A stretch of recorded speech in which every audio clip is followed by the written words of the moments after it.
Hello and welcome to yet another video. This is the 11th episode of the story in which Naruto is adopted at a young age. How far can he go if someone actually supports him? How will he influence the elemental nations? This story is from a writing bunny. Please support him, her. Please like and subscribe to show your support. Let's get the show started.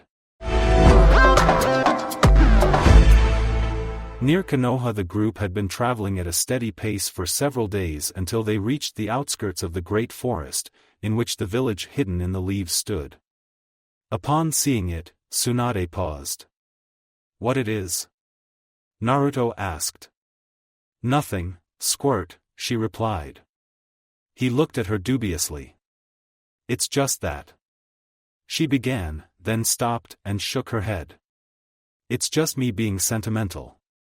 "Let's go." "Let's go," Jiraiya agreed. "We shouldn't dawdle if we want to reach the gates before sunset." The group moved again. But they covered barely a mile when they stopped again, this time because of Naruto. "What's the matter?" the Toad Sage asked when he saw the Chunin standing still on a branch, hypnotizing the nearby foliage and sniffing the air. "I thought I smelled something," the blonde boy explained, "but it was too faint and I can't smell it anymore." "What was it?" the spymaster inquired. "I'm not sure," Naruto shrugged. "So close to the village, it's probably nothing," the white-haired man shrugged. "And besides, there are teams of ANBU making rounds around here, so even if it was something, they would deal with it. Let's move on." He turned around and wanted to jump further, but at the moment a strong gust of wind brought more of the mysterious smell. This time it was strong enough for Naruto to recognize. "It's blood." "Fresh," he exclaimed. "Really?" Jiraiya asked, suddenly all serious. Tsunade shuddered. "Really," the Jinchuriki confirmed. "So close to the village? That doesn't sound good. We have to investigate," the Gamma Sennin decided and took off in the direction the wind was blowing from. It didn't take them long to find the source of the smell. Despite somebody trying to conceal it, they discovered the remains of 4 Konoha ANBU buried under a heap of dry leaves. "Who could have done it?" Naruto asked, looking around nervously. Tsunade stood several paces away, pointedly looking the other direction. Shizune was watching her with worry in her face. "The enemy, who else?" the Toad Sage shrugged. "And they are still close. This happened less than half an hour ago. How did they get so close to Konoha? It must be a small infiltration team, but strong enough to take on a squad of ANBU. Any larger force would have been spotted long ago." "Are we going to go after them?" the boy inquired. "Yes," the Gamma Sennin confirmed. "And you, be careful. No needless heroics. Whoever those guys are, they are above your level. So don't get yourself killed." "Got it," Naruto nodded. "Let's go. Let's go." They followed the trail.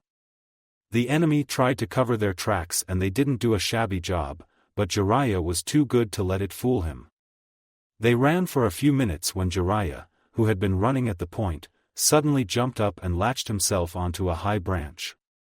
Naruto, running right behind him, didn't react in time and ran straight into a tripwire. A hail of kunai flew from a nearby tree, heading right for him. Naruto crouched down. Most of the kunai flew right over his head, only 2 embedded themselves harmlessly in his Chunin vest. Fortunately, the creator of the trap didn't count on someone so small tripping it. Just as Naruto wanted to sigh in relief for surviving it, an all-too-familiar sizzling sound reached his ears. Explosive notes. And they were somewhere below him. And he was in the flying through the air, with nothing to grab onto to change his course. He did the only thing he could think of, trying to counter the explosion with opposite force. He took a deep breath, quickly filling the air with wind chakra. And then he screamed. The gust of chakra-charged air clashed with the flames of the explosion and pushed them back. Then the flames gained strength for a moment, but then the tags burned completely and the fire died down. Naruto landed on a nearby branch, breathing heavily. That had been too close for comfort. "Nice job, brat," Jiraiya remarked sarcastically. "Now they know we're after them." "Sorry," the boy offered weakly. "Honestly, didn't you see the wire? It was in plain sight." "Stop arguing, they're getting away," Tsunade reminded them. They resumed pursuit, this time with more caution. They found 2 more traps, but they managed to bypass them without setting them off. Then suddenly Jiraiya waved his hand, signaling them to stop. "They're close," he announced, looking around. Then an exploding note suddenly went off behind his back, throwing him into Tsunade. "Closer than you think," somebody announced as kunai and shuriken began raining from the trees. "Earth wall," Jiraiya called despite his shaken state. The jutsu created a barrier around them, stopping the attack. "Raitun, Shirai," called somebody outside. In the next moment a shock of electricity ran through Jiraiya's wall, disrupting the chakra in the jutsu, making the wall crumble.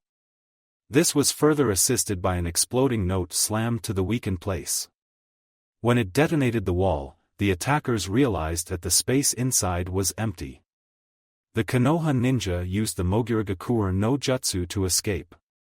Jiraiya was dragging Naruto with him, because the Chunin knew no earth techniques. "Doton, Retsuda Tenzo," another voice cried, and the earth started twisting, forcing the 4-leaf shinobi to come out lest the soil would crush them. The attackers were already waiting for it.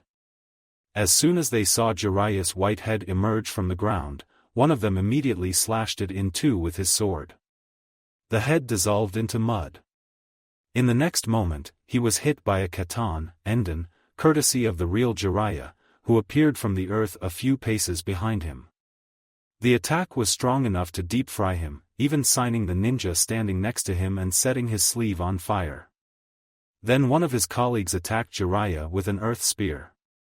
The Sannin dodged. The battle was underway. Naruto jumped to the nearest tree as soon as he emerged from the ground. Despite his confidence in his abilities, he knew that he was nowhere near his companions and shouldn't get in their way. Jiraiya had informed him earlier that in such battle, his main concern should be staying alive and letting him deal with the enemies. Unfortunately for him, it looked like simply staying alive was going to take a lot of work. One of the enemies, who he now recognized as an IWA ninja, pegged him down as the weakest one and decided to take him out of the fight before he could stab somebody in the back. The IWA ninja attacked him with a punch. Naruto jumped to the side at the last moment and the fist hit the tree trunk, shattering it, sending splinters flying everywhere. The boy blinked in surprise. He had never seen somebody so physically strong, except Tsunade, but he had never seen her demonstrate her legendary ability at full power. He had no time to ponder over it. He was forced to dodge a kick aiming at his midsection. He jumped on the next tree, drawing his ninjato in the process. He did it just in time to block another punch. That IWA man was really fast in following him. Naruto tried to gain some distance, because the enemy shinobi was clearly superior to him when it came to close-range combat. But the man wouldn't let him. He surpassed him in speed as well. It was all the young Chunin could do to avoid the strikes. He couldn't even concentrate on charging his blade with wind chakra. His first attempt didn't sharpen the blade enough, and after the rock shinobi nearly knocked it from his grasp, he couldn't do it again. Then followed a blow he couldn't dodge. He had barely the time to put his sword in the path of the fist. The impact sent him flying. Damn it, he thought, he struck the edge with his knuckles and they weren't even bleeding. Just how is he doing it? But the flight gave him the time he needed. He ignored the pain in his hands and concentrated on the flow of chakra into his sword. Before he landed, there was a sharp, deadly and invisible extension on the blade. He finished just in time. The enemy had jumped and now was waiting for him on the tree. Naruto twisted in the air and slashed his sword at him. The IWA ninja dodged. So he saw the blade, the Chunin thought. He's good. But he dodged. Does it mean wind chakra can hurt him? He landed on a branch, automatically using his chakra to stick to it. The enemy watched him cautiously, pondering his next attack. It gave Naruto the time he needed to adjust the grip on his ninjato to one-handed and activate the whirlwind fist on his left arm. The rock ninja still didn't attack. It made warning bells ring in the blonde's head. What was the man up to? Naruto attacked. The enemy made a half-hearted attempt to block it. Naruto's weapon sliced right through his arm, making it dissolve into mud. Clone, the boy though just as he heard the telltale sizzling of an activated exploding tag.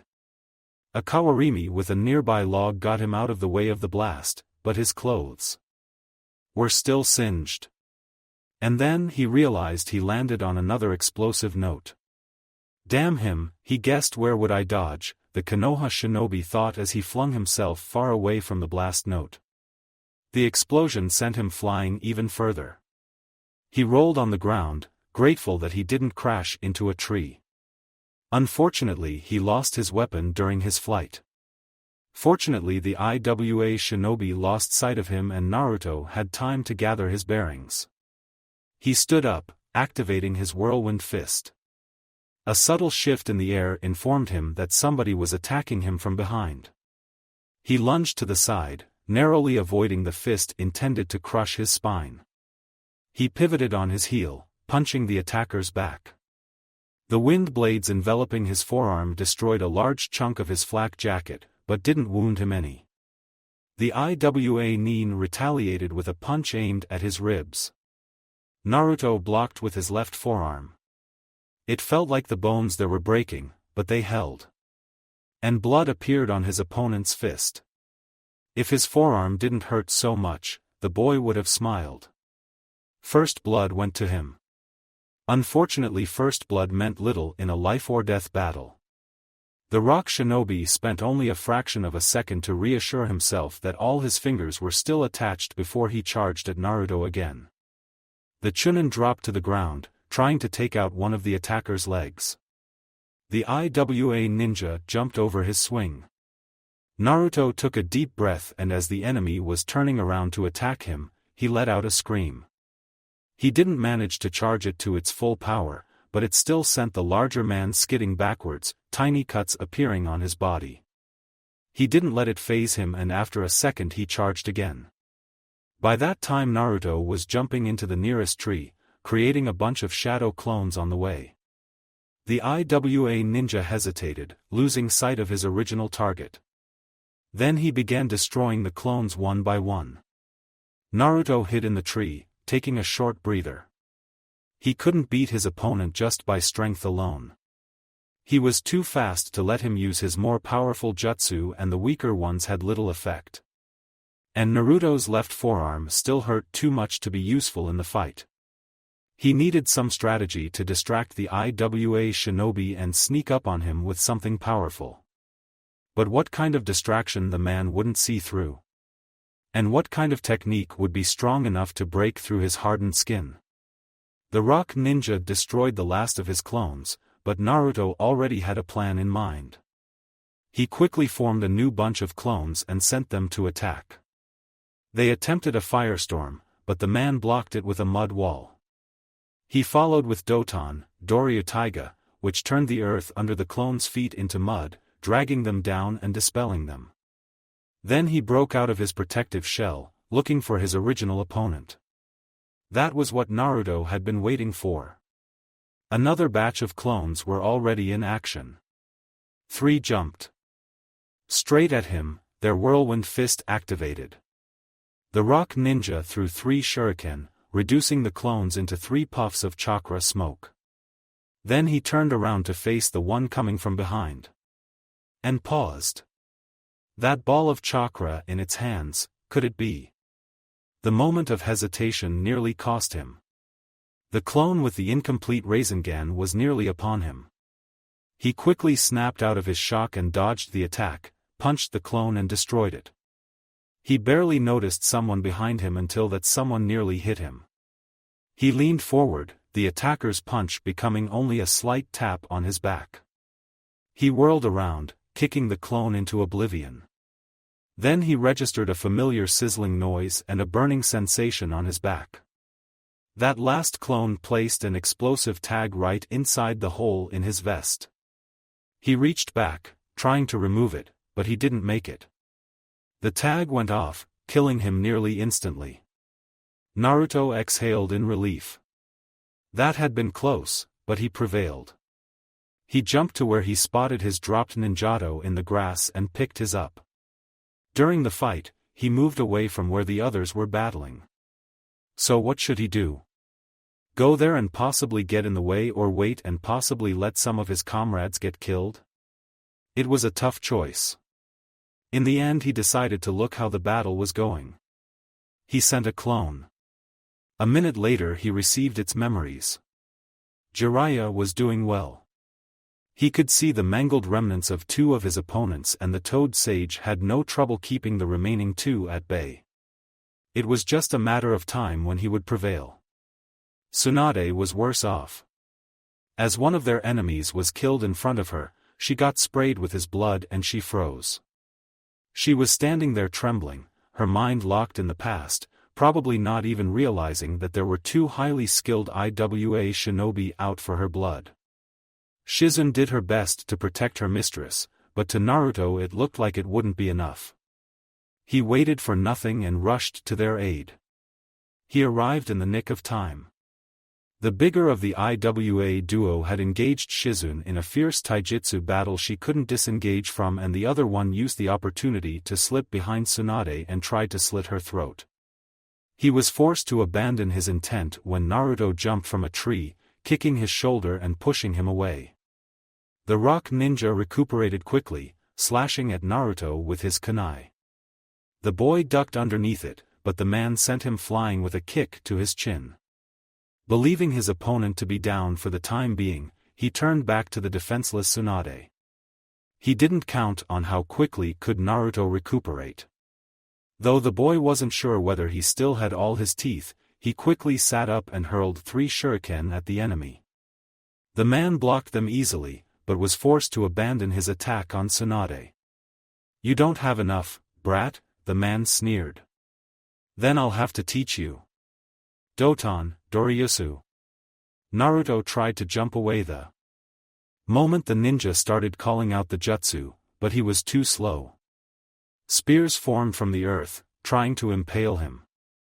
He managed to avoid most of them, but 2 hit him anyway, one sliding along his ribs, the other piercing his side. He cried out in pain. The IWA ninja pressed his attack. He threw a hail of kunai at the Chunin. Naruto, slowed down by his wounds, wasn't able to get out of the way. Some of them got lodged in his flak jacket, but some pierced his legs and arms. He barely managed to protect his head and neck. "Still alive?" the rock ninja remarked. "I'll have to do something about that." Naruto realized that his situation was dire. He grabbed his ninjato with his left arm, his right one was injured too badly to move properly, and charged it with wind chakra. The IWA ninja leapt closer. Naruto slashed at him. The man threw a kunai, hitting Naruto's arm and making him drop the sword. Then stepped on his forearm. Naruto nearly cried in pain as the already bruised bones were nearly crushed once again. The boy took a deep breath, attempting a slicing scream. A foot stomping on his chest made him release the air before he could charge it with chakra. Then, with a sadistic smile, he knelt down, intent to stab Naruto in the throat. Naruto gathered his strength and tried to block the attack with his right arm. But he was too injured, and all he managed was to deflect it to his chest instead. The IWA ninja pulled the weapon out with a sickening sound, ready to stab again. Naruto could do nothing to stop him. He could barely breathe. The wound in his chest prevented him. He knew he was going to die. He wanted to do something about it, but his body wouldn't move. He could only watch the kunai descend. And then it suddenly disappeared from his field of vision, alongside with its wielder. He blinked in confusion. What did just happen? He turned his head. Or maybe his head just fell on its own because he couldn't keep it upright anymore. There he saw Shizun battling with his would-be killer. The young medic had overcome her earlier opponent and rushed to his assistance. Naruto watched her exchange blows with him. He could immediately tell that she was losing. Her previous battle rendered her left arm nearly useless and she was favoring her right leg. He wanted to help her, but he was unable to. He was too tired and cold. That meant his wound was really, really bad. He didn't feel this weak even after falling off the cliff during his first mission. Just what did that man hit? He could feel Kyuubi's healing trying to do its magic, but it was too slow. It couldn't even stop the bleeding. Maybe if he released more of its power? But that would mean he'd lose control over it. And then what? And what if he didn't do it? He was too tired to think about such serious matters. He just wanted to sleep. A part of his mind told him that he probably wouldn't wake again, but he was too tired to care. Near Konoha, Shizun fought with all she had, but she was barely keeping herself alive. Only Tsunade's rigorous training in dodging and evading saved her from a fatal injury, but she could already tell that it won't last. With one hand injured, she couldn't block effectively and her leg wound prevented her from moving around freely. Her opponent was nearly uninjured and stronger than her. Only her speed was still keeping her in the fight. She needed some edge, but what? She had used up her supply of poison needles and the rock ninja didn't give her the time necessary to form hand seals.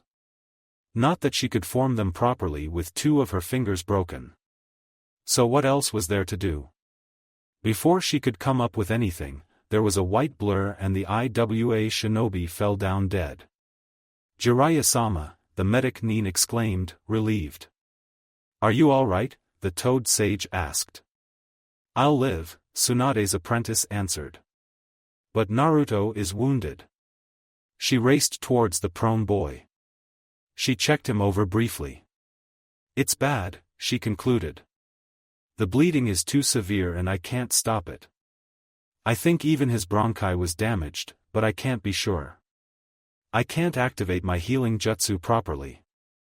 She held out her injured hands. We need Tsunade-sama to help him. She looked to the still inert form of her teacher. Jiraiya did the same. And the princess is still out of it, he muttered. Hey, Tsunade-hime, snap out of it, you have a critical patient here.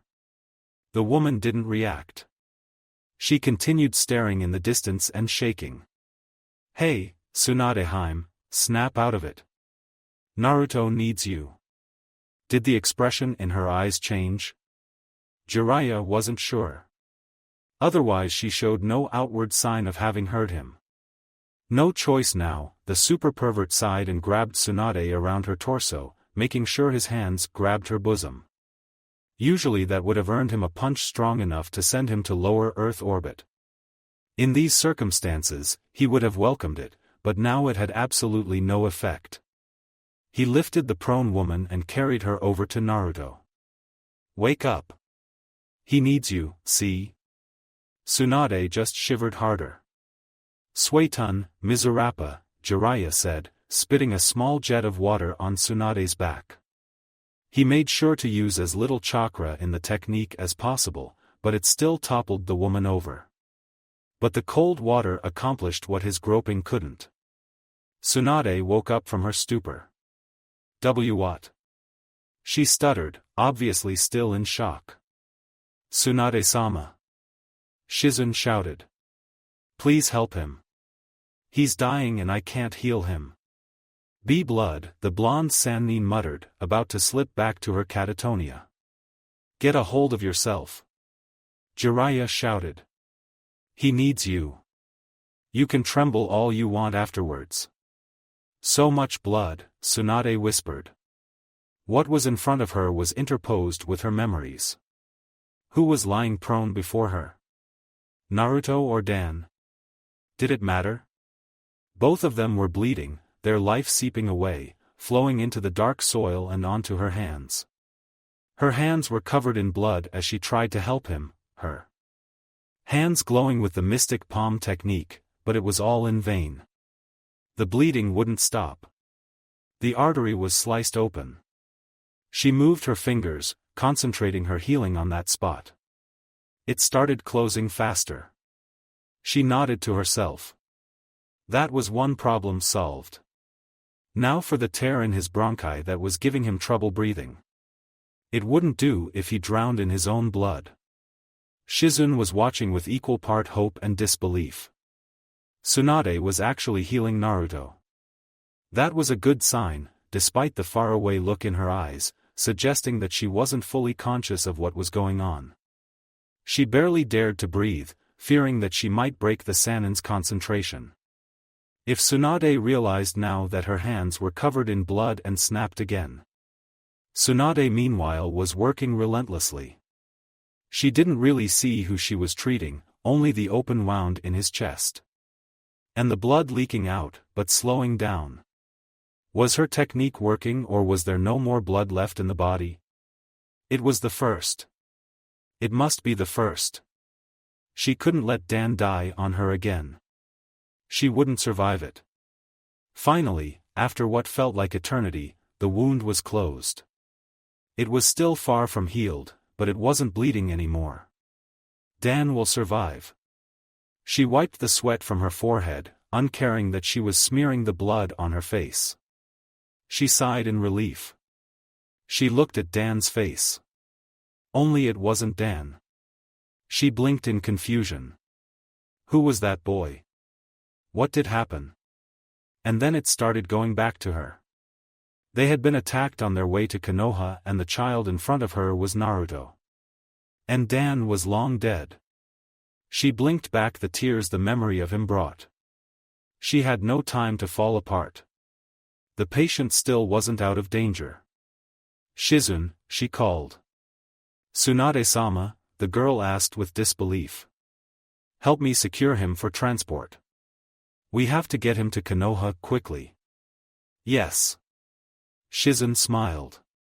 It was good to see her teacher so focused and businesslike again. And most of all, uncaring that she was completely covered in blood. The young woman wasn't sure whether her phobia was completely gone or whether it would rear its head again, but now she finally had hope. If Tsunade could overcome her fear once, she could do it again. They were almost finished securing Naruto for transport, when Jiraiya appeared with an unconscious Iwa Nin slung over his shoulder.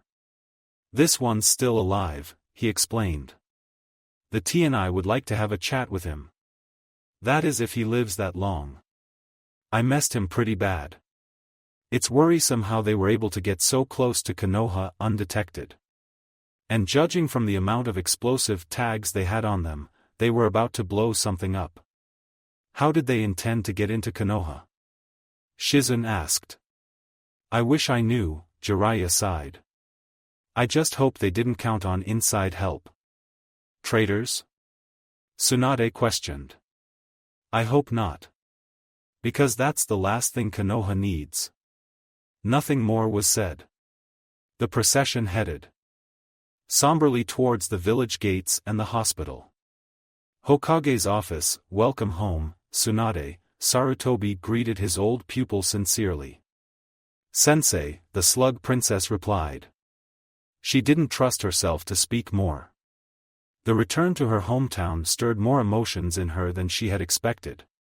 At first, she was too preoccupied with tending to the wounded boy to think about them, but now she couldn't hide behind her cold professionalism anymore, they hit her with full force.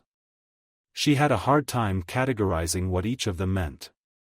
It's been so long since you visited here. Maybe even too long. It doesn't feel long enough. And yet sometimes it feels like an eternity, she spoke, grateful that her voice remained steady. The Sandaime chuckled. Time has this annoying habit to flow both too fast and too slow. But that doesn't matter now. We have more pressing concerns to address. Both their faces turned grim. Yes, she sighed. So what do you want me to do, sensei? Because I don't think I could go into battle again. For the first time in ages, I've been able to look at blood without freezing, but I don't want to see it spilled if I don't have to. Your greatest value was never on the battlefield anyway, the third replied. What about returning to your old duties as a medic? Would you take over the Konoha hospital? That's a lot of work, she grimaced. It's also a lot of money. From what I've heard, you still need to settle many debts, the village leader pointed out. You're right, she sighed. I'll do it. I don't want to, but I'll do it. Sarutobi smiled. That's more like the old Tsunade I remember. I'm grateful you regained your spirit. Thank a certain brat for that. Whenever he wakes up. I intend to. Konoha Naruto's wounds were healing quickly. 3 days after receiving his injury, he was already trying to slip from the hospital, insisting that he was fine. He was caught by the ever-watchful Tsunade, who insisted he wasn't fine, which she knew better than him, because unlike him she was a trained healer, and forced him back to his bed under the threat of tying him to it. The boy grumbled, but didn't dare to disobey her. Just as he was finally released, when even the legendary medic couldn't find anything wrong with him, his team returned to Konoha from a mission. Naruto found it out when he was suddenly tackled by the Himura siblings in the middle of the street. Before he could get up, he was surrounded by Tenzo, Hana and Hotaru, all of them happy to see him again. He noted that his teammates seemed to get stronger during his absence. After a lengthy session of catching up, the team resumed their regular training routine. Before they were sent for missions together again, Jiraiya approached him with a solution for his Kyuubi problem. He placed a seal around the red mark that prevented the Kyuubi's power from emerging every time it was smeared with blood. However, Naruto could still use it to summon Kyuubi's chakra if he used a certain sequence of hand seals before smearing it with blood. Naruto thanked the sage wholeheartedly. Though the Toad Hermit warned him that the new seal wasn't as durable as the old one, it meant he didn't have to worry about even slight scratches anymore. He could return to active duty. Then followed months of doing missions and engaging in battles with his team.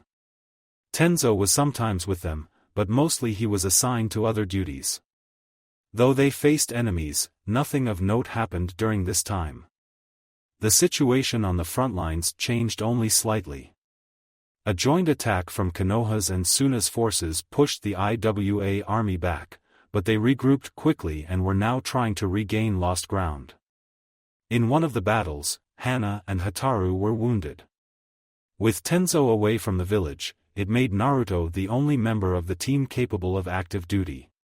He thought he would spend several weeks in Konoha honing his skill until the girls were able to rejoin him, so he was surprised when he received a message that he was to report in the Hokage Tower for a mission.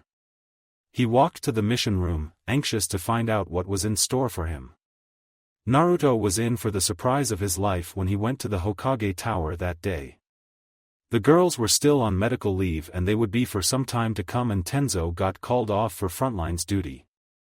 It made him the only member of his team currently free, and he headed to the mission room to ask what he was supposed to be doing. He had expected guard or scouting duty, or perhaps even going to the battlefield again, but not this. Are you sure about this, sir? Yes, Naruto, the Hokage nodded. After all, you have been Chunin for over half a year. I think it's up time. If you say so, the blonde replied hesitantly. I still don't think it's a good idea.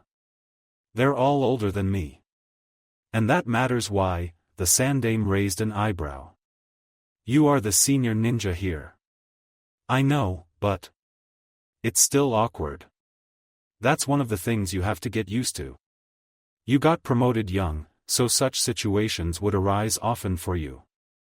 Just be glad you are doing it in Konoha. Yes, I know, the boy replied.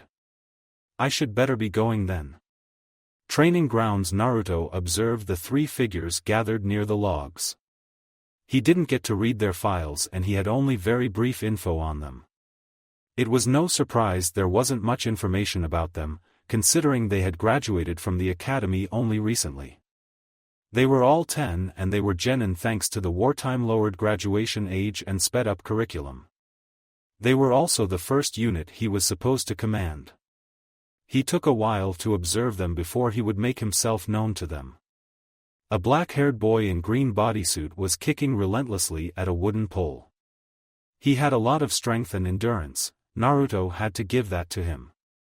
A few trees over a girl with twin buns on her head and pink shirt was hurling kunai and shuriken at.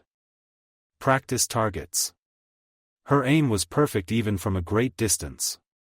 Yet a bit further a boy with long black hair was going through a kata in a style Naruto wasn't too familiar with, but could recognize from the description as the Juken, signature style of the Hyuga clan.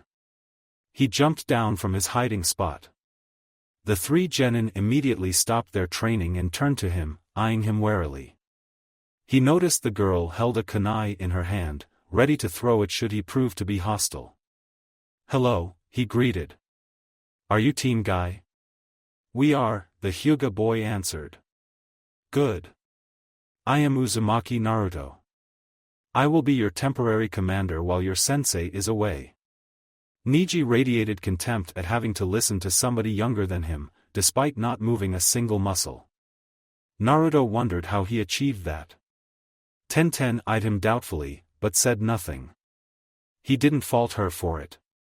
Despite wearing the shinobi uniform and customized flak jacket, he still failed to look like a serious ninja. "Lee. Yash. Your flames of youth must burn brightly to achieve Chunin so young." What? Naruto was taken aback. He was told this was going to be an easy assignment, not that he would have to deal with a weirdo. But he wouldn't back down. The Hokage had trusted him with them and he wasn't about to let him down. If he became Chunin so young, it was because it was fated to happen, the Hyuga boy stated. What did I do to piss off the Hokage so much? Naruto wondered. It makes 2 weirdos now. "I disagree, my eternal rival," the green-clad boy shouted. Can he even speak at normal volume? Naruto wondered. "I will prove to you there is no such thing as fate. I will prove that hard work will surpass genius." "Fool," the white-eyed boy sneered. "A dropout would always be a dropout. Fate wouldn't allow it to be otherwise. And that's where you are mistaken. Just ignore them," the only girl on the team advised him. But Naruto couldn't. This squad was clearly dysfunctional and as its commander, though temporary, he felt obliged to do something about it. "Quit it," he shouted. The 2 genin immediately turned to glare at him. "I don't know whether you heard about it, but we are at war. You are supposed to be a well-cooperating unit and what do? Fight among yourselves. You should be ashamed of yourselves. Didn't your sensei teach you about teamwork?" Their guilty faces were answer enough. "Why don't you heed his words then? There are whole armies of ninja who would eat children like you for dinner and if you don't want it to happen, you should train to become a better team, not waste time on petty squabbles among yourselves. I don't know what you think about your abilities, but let me tell you something. None of you is good enough to hold his own against an enemy. Your only chance of survival if you encounter some is through teamwork. Do you understand?" They nodded, but Naruto wasn't so sure they really got it. His suspicion was proven correct. When Niji spoke. "If we are fated to die in battle, then we will. If we are fated to survive, then we will." Naruto suppressed the urge to tear out his hair. "Do you blame everything on fate?" the Chunin asked. "Fate controls everything," the long-haired boy answered like it was the most obvious thing in the world. "Everything about a person is predetermined the moment of his birth." He shot a derogatory glance toward his male teammate. "And that's where you are wrong," Lee shouted. "Hard work can overcome anything." HN. That simple sound summed up everything Niji thought about it. "Stop it now," Naruto commanded, his eyes narrowing. "Niji. Are you a seer?" "What?" The Hyuga's impassive face showed a momentary hint of confusion. I asked whether you are a seer, the blonde boy repeated. Can you see the future? No. Neji admitted. Then why do you claim to know a person's fate? Naruto questioned. Because it's predetermined at birth. Now listen to yourself, the blonde scoffed. You say you can't see the future and yet you claim to know a person's fate. Aren't you contradicting yourself? How do you explain it? I heard you were a genius, but now I'm beginning to doubt it. Whether you are a genius or a loser is decided at birth. No one can change it. Trying to do so is a pointless endeavor. He shot a pointed glance towards his teammate. Lee took a breath to shout an answer, but Naruto beat him to it. Why do you hate your teammate so much? He asked. Could it be because he is trying to change himself and you feel threatened by it? Or is it perhaps that you wish to change yourself and are afraid to do so? Or have you tried before and failed and become so disheartened that you completely gave up? You know nothing about me, the branch house Hyuga scoffed. For the first time, there was genuine anger in his tone instead of pure disdain. That's true, Naruto admitted, but your reaction tells me I hit close to home, didn't I? Niji's only answer was the deepening of his scowl. If you don't want to tell me, you don't have to, the young Chunin said, but could you please refrain from verbally attacking your teammate? That's exactly the sort of behavior that would get you all killed on the front lines. And believe me, that's something I have experience with. You were on the front lines? There was a hint of doubt in Tenten's voice. I was, he confirmed. In fact, I returned only recently. The rest of my team was wounded and they are in the hospital and they are the lucky ones. I saw too many who wouldn't be recovering or wouldn't be coming back at all. His voice gained a faraway quality as the scenes from the front lines appeared before his mind's eye. The three genin were silent. Maybe they began to understand the perils they would be facing, but this was probably only wishful thinking. Enough about it, the Chunin decided. It's still early in the day, so we should be training. In the afternoon we'll head to the tower for a D rank. For now, what about a spar? Anything goes. I'd like to see what you can do and it would be good experience for you to see another fighting style. You are the commander here, Neji shrugged. Well, then, the blonde nodded. Why don't you go first? The Hyuga nodded and moved into the center of the training field. Naruto stood in front of him. Let's begin. Neji wasted no time and activated his Byakugan. Naruto recognized it by the telltale bulging veins around his eyes. He had heard a lot about his clan's blood limit, but he had never fought against it. I mustn't let him touch me, he decided. And I shouldn't blow him into pieces as well. Neji lowered himself into the basic stance of the gentle fist style. He seemed content to wait for his opponent to attack. The young Chunin decided he had to take the initiative first. With a thought he activated his own chakra-enhanced taijutsu style and let the wind chakra encircle his forearms in preparation to utilize the whirlwind fist style. He usually wouldn't use it in a friendly match, but he needed some defense against the Juken. If his tenketsu were closed, he would lose the use of his arms and that would mean losing to a fresh genin, which would be disastrous for his image as a leader. He could only hope it would be enough and that he wouldn't hurt Neji too much. He kept the chakra as blunt as possible. Niji's eyes widened when he saw the energy now encircling his opponent's hands. He had never seen anything like it before. He wasn't sure what it was, but he was sure he didn't want to find out the hard way. He couldn't ponder over it for long. Naruto attacked.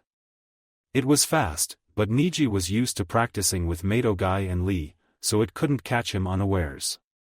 He sidestepped the attack and tried to hit Naruto in the ribs, but the blonde blocked with his arm. Neji felt the push of Naruto's chakra as their forearms met. He quickly retracted his arm, but he could feel several small tears forming in his skin. Before he could analyze the situation further, the blonde kicked at his feet and he was forced to jump back. Naruto pushed his attack. Niji was prepared for him this time. He concentrated chakra to his fingertips, prepared to connect with one disabling Juken strike. His opponent wasn't bad, but he wasn't called a genius for nothing. In the one brief exchange he found out enough about the younger boy's style to guess how he would react. Naruto was charging at him exactly as he expected. Just a moment longer. Naruto retracted his right fist for a strike. Niji started moving to the left. Naruto changed his course to follow him. Niji dropped low just as Naruto's fist shot forward. His own hands moved in a blur, one of them heading for Naruto's elbow, the other aiming for his stomach. The blonde had no way to evade or block now. Then Niji noticed a buildup of chakra. He realized what was happening, but he couldn't stop himself from hitting the wooden post in time. He hissed in pain. He almost broke his fingers on it. He pushed the log away and turned to where his opponent appeared. Thanks to his nearly all-encompassing field of vision, he didn't have to search for him. Now if he could hit him in the time it takes for the Kawarimi to completely deactivate. He rushed forward with all his speed. It would be tricky, but he was sure he could make it. And he almost did. Only 2 steps were remaining to his defenseless opponent, when he noticed chakra building up around him. He wished he could go faster, but this was already his top speed. He prepared the Juken strike. Naruto knew he didn't have even a fraction of a second to spare. He gathered chakra to his left foot and kicked high. Niji saw it and turned a bit sideways. It wouldn't be enough to avoid the kick completely, but it would allow him to hit Naruto with Juken before being hit himself. He could already see himself winning the match. His arms shot forward. Naruto lifted his own to block. Niji's fingers hit his forearm. The chakra circling around it protectively wasn't enough to stop him, but it distorted the chakra in Juken enough to prevent him from closing any tenketsu. It still felt like there were 1,000 needles pricking his skin. Naruto's foot finally connected with Niji's side. The blonde released the chakra he stored there in one moment and the Hyuga prodigy was sent flying. It caught him completely off guard, but he was able to turn in the air and land without hurting himself. He took a moment to assess the damage. His side was hurting, but he couldn't see anything broken or torn. His fingers were bleeding, but the cuts didn't go any deeper than his skin. Good taijutsu, Naruto said, but that is the Hyuga's forte. Let's see how you can deal with a different kind of combat. Niji stood to face his opponent, curious what he would try next. A ninjutsu, perhaps? He wasn't mistaken, the young Chunin started a series of hand seals even before he finished speaking. Niji didn't recognize the sequence and the blonde didn't say the name aloud. His first indication of the technique's nature was when chakra appeared in the air between them. Then a strong wind picked up, threatening to lift Niji off his feet and smash him into the nearest tree. He sent chakra to his feet, desperately trying to stick to the ground. He desperately wished he knew the kaiten, but that was one of the main house secret techniques and he wasn't allowed to learn it. He noticed Naruto running towards him. The winds were still blowing. There was nothing he could do. Wait, there was something. The Hyuga usually scoffed at anybody who couldn't get by using solely their family style, but Niji decided he didn't care. Before the Chunin could reach him, he performed a Kawarimi with another training post. Naruto didn't even blink when the Hyuga suddenly turned into a log. He evaded nimbly and turned around to see where his opponent would appear. He was exactly where he expected him to be. He performed another series of seals and unleashed the water shockwave attack. Niji leapt out of the way, but wasn't quick enough. The stream of water grazed his leg. It upset his balance and he fell down. Naruto was upon him in an instant. Niji was quick to react and struck with a chakra-charged palm. The blonde narrowly dodged. He used a gale wind palm to slam the dark-haired genin to the ground. Niji's breath left him with a huff. Naruto dropped down, batting away another Juken strike and laid a hand on Niji's neck. "It's over," he said. The white-eyed boy only grunted, his Byakugan deactivating. "Very good taijutsu," Naruto said, "but you have trouble with long-range fighters." Was Niji's only response. "I hope you got the lesson," the Chunin said. "Who wants to go next?" "Me." Lee jumped with excitement. "Well, then come on," the blonde smiled. Lee nodded and charged with all his youthful enthusiasm. Naruto was surprised at his speed and barely managed to block. His forearm hurt. He was surprised the young genin was able to put such a force behind his kick. He didn't have time to ponder about it. Lee pressed on his attack in a flurry of movement and it was all he could do not to get completely pummeled. It became quickly apparent that he won't be able to best the genin with purely taijutsu and tried to disengage. The green-clad boy didn't let him. He stuck to him and kept showering him with punches and kicks. Naruto was getting desperate. He couldn't lose to a mere genin here, but he also didn't want to go all out. It wouldn't look good on his record if he maimed his subordinates within the first hour of his first commanding assignment. He foregone defense and attacked. He only braced his body for the inevitable impact of Lee's feet and fists and punched with all his might. The green-clad boy almost managed to avoid, but Naruto's strike connected with his side. It sent him falling backwards. It was a bit of a letdown for Naruto. He had hoped to send him flying. He used the brief reprieve to jump back and run through seals. He felt embarrassed for having to restore to ninjutsu against a mere genin, but losing against said genin would be even more embarrassing. He fired off the futon breakthrough. Lee was already back on his feet and running towards him when the wind hit him and knocked him back. Once again it didn't have the desired effect. Why? Naruto wondered. He doesn't seem so heavy. Could there be weights hidden under those leg warmers? It would explain why he kicks so hard. I need to step it up. He fired a water shockwave at his opponent, but the taijutsu specialist managed to evade, the water barely touching him. He ran at Naruto again. The Chunin decided he couldn't afford to be forced in the defensive again. Wind chakra enveloped his forearms once more. Lee was almost upon him, but Naruto was prepared for him this time. Before the junior green beast could strike, he gave an outward push. With his chakra. It wasn't enough to completely repel the attack, but it threw the genin off balance. Naruto was quick to capitalize on it. He avoided Lee's kick and slammed his fist into Lee's stomach. The taijutsu specialist grunted in pain, but that was it. He was used to worse from Gai-sensei.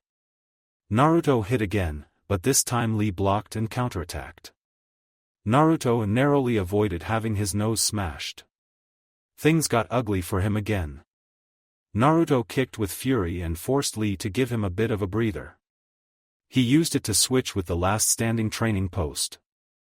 Then he created a dozen shadow clones before his opponent realized he was pummeling wood. The clones attacked in sync. Guy's prized student was good, but he was not quite that good yet. He managed to pop a good half of them before one struck him in the back of his head, knocking him to the ground. Another then placed a kunai at his neck. "I win," he declared. "Yes," Lee admitted. "I'll make 1,000 squats to make up for my defeat." "You don't have to," Naruto said. "You fought well. But no matter how talented you are still a fresh genin while I'm a seasoned chunin. You couldn't expect to win. I'll train harder and I'll defeat you in no time." Lee made a resolution. "That's the spirit," Naruto smiled. "No amount of hard work would change you," Niji scoffed. "Once a failure is always a failure." "What did I say, Niji?" Naruto scowled. "This boy here isn't your enemy, this is your comrade. Your enemies are at the borders of Iwa, Kumo and AIM, not within Konoha. You would do well to remember it." The Hyuga sounded like he disagreed, but said nothing more. Naruto sighed.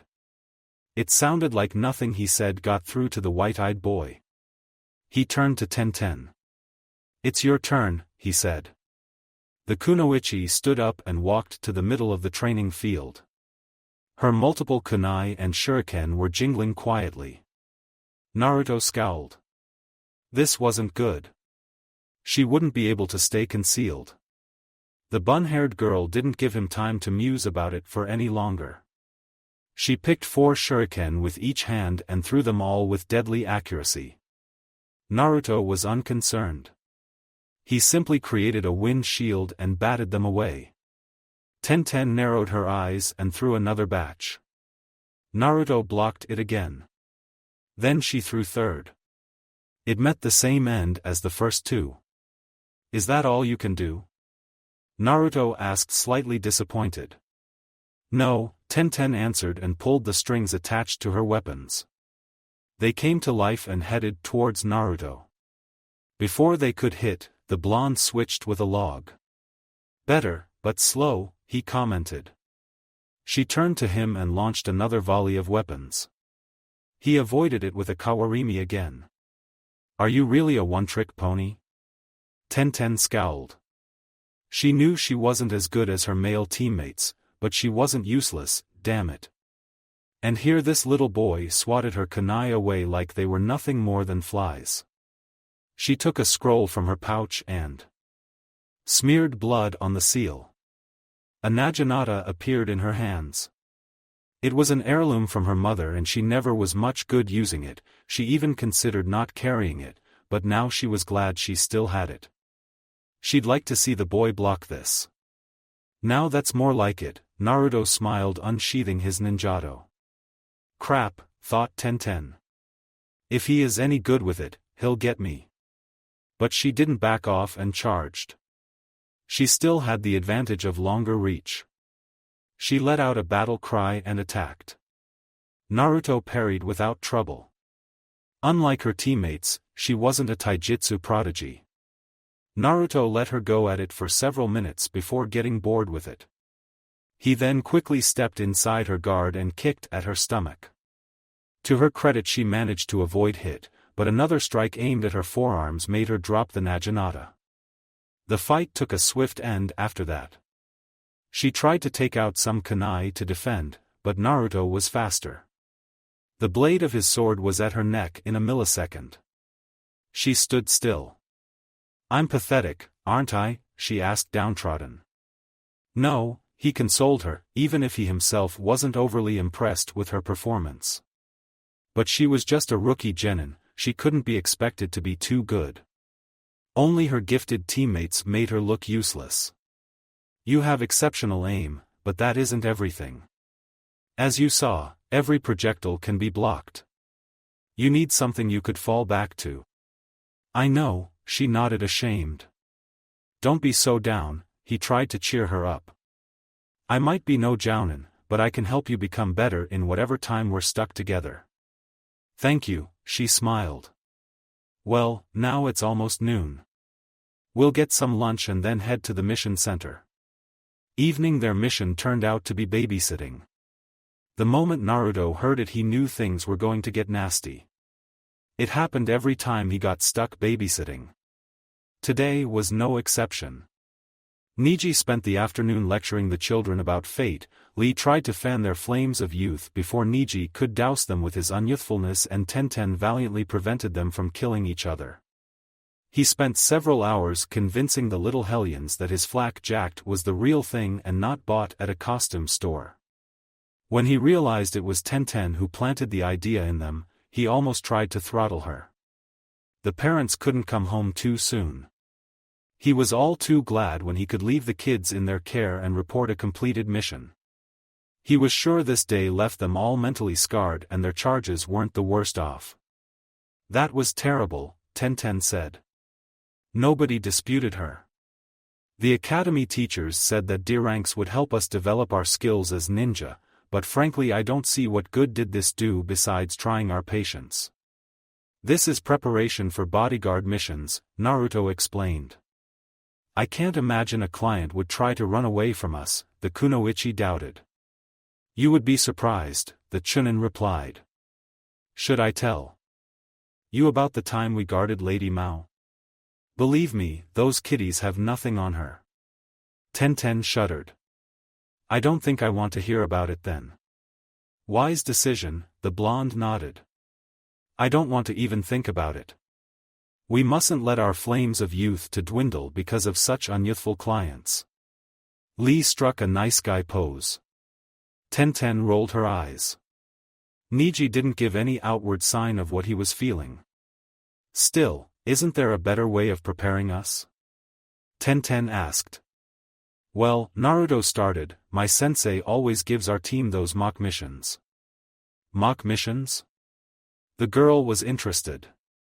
Yes.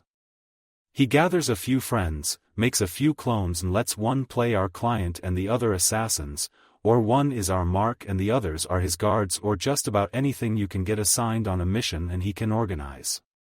That sounds interesting, she said. It is, the chunin agreed. The experience is priceless. In fact, I think I can organize such an exercise for you. I don't know whether I can make it tomorrow, so maybe the day after.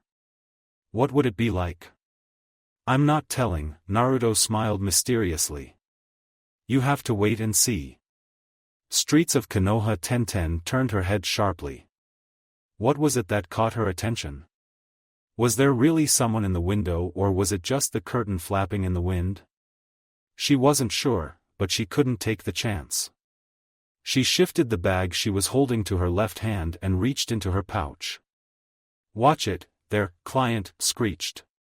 You nearly dropped my new dress. The client looked like an overweight middle-aged woman with too much makeup and money and was actually one of Naruto's clones. The young kunoichi strongly suspected that she was modeled after Lady Mao. She was the fourth client they were guarding today. The three previous were already popped by Naruto. I'm sorry, madam, the girl apologized. I thought I saw something. Don't think and carry my things, the clone barked. It was an entirely unpleasant individual. The worst they had to guard so far. In fact, every client was worse than the previous one.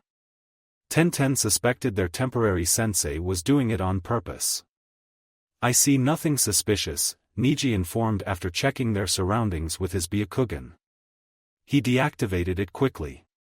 It was still hard to use it without hand seals and it ate deep into his chakra. But his hands were full of the client's bags. We won't fail this time, Lee exclaimed, noticeably less lively than usual. He seemed to mind being a pack mule the least, but even his flames of youth were subdued. I don't pay you for yapping, brats, the client snapped. So shut up and follow me. Without waiting for their response, she turned and marched through the crowded street, the three genin scrambling after her. They barely managed to squeeze through the crowd to surround her again. The strange thing was that the clone had no trouble pushing through the crowds. Tenten wished to know how. Did she do it, but didn't dare to ask. There was a sudden flash of movement. The young kunoichi noticed a black-clad ninja moving swiftly through the crowd. In a ninja village it wasn't an unusual sight, but this one was headed straight for them. And he looked like he meant business. The girl dropped the bags and took out a kunai. What are you doing, you klutz? The client shrieked. Tenten didn't answer. She positioned herself between the strange ninja and the obnoxious woman. She managed just in time to block his kunai swipe, but a kick to her midsection sent her flying. Even before she landed, she heard the telltale sound of a shadow clone dispersing. She sighed. They failed the mission again. She scrambled to her feet and watched as her surprised teammates turned around, bags still in their arms, and stared at the newcomer who dropped his henge, revealing himself to be Naruto.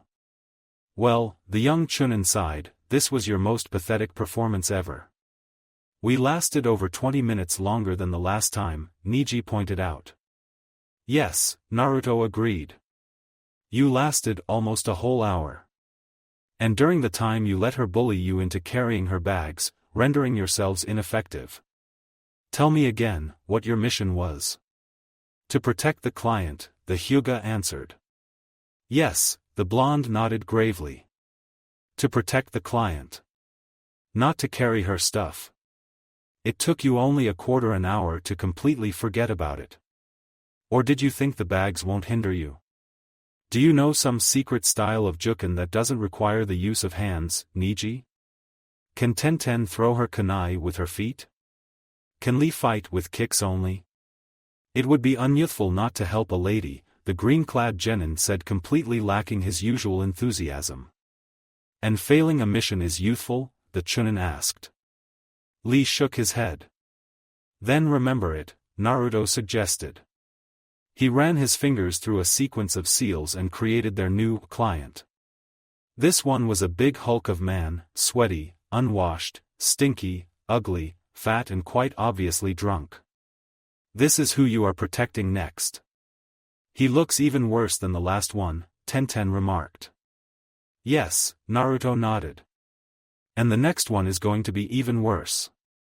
Take it as a motivation not to lose this one too quickly. The blonde disappeared in the crowd. The new client turned to Tenten and leered lecherously. Aren't you a pretty little thing? Tenten groaned inwardly. This was going to be a long day. Mission room, what? Naruto couldn't believe his ears. We can't take this mission. You're currently the only team available, the chunin behind the desk said. Naruto remembered him vaguely. Wasn't he the one who had conducted his genin test? He hadn't been a nice fellow back then, but it didn't matter anymore. Now he was just another leaf shinobi doing his duty. We aren't suited for such duty. We aren't supposed to take anything above a D rank. Though the team made significant progress in the week they spent in his care, they were still nowhere near ready for a real mission.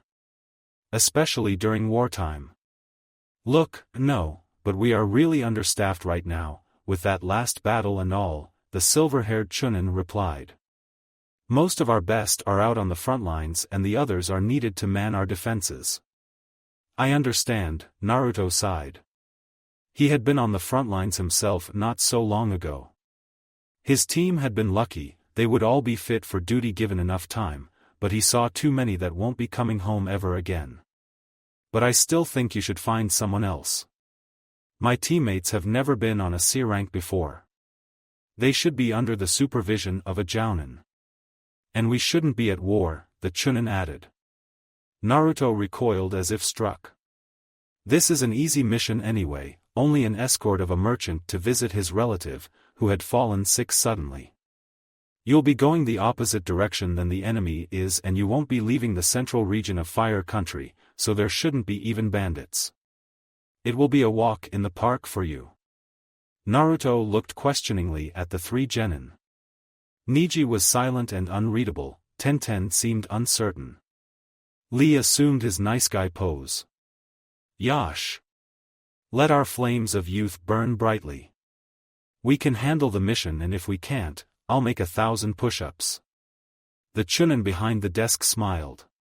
You have nothing to worry about, he assured them. I introduce you to the client now. A completely bland and unremarkable man entered the room.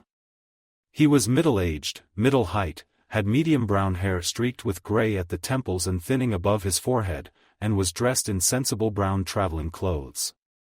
This is Jakata Michi. You'll be escorting him on his way to Nagai. The man glared at them. What's the meaning of this? Are you telling me that all the guards I get for my money are some kids? Did they even finish the academy? Yes, we did, Naruto answered evenly. It strained his self-control dangerously. But if he had survived dealing with Lady Mao, he would survive this old geezer as well. Don't underestimate our flames of youth. Lee exclaimed proudly. I should ask for a refund, Michi muttered. I know they don't look like much, the chunin behind the counter interrupted, but they are good enough. And I aren't getting better ones unless I pay more, the merchant sighed.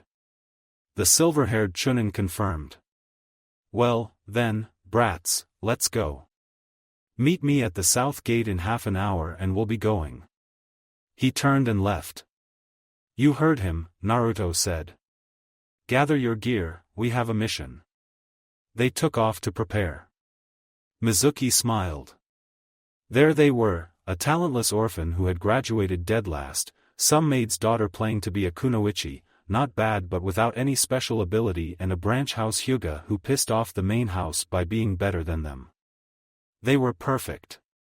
Nobody was going to miss them too much. Village gates, here you are, Jikata Michi said. Impatiently, even though they had 5 minutes to spare. Naruto bit back a comment, but not all of his teammates showed the same restraint. We're 5 minutes early. Lying is so unyouthful.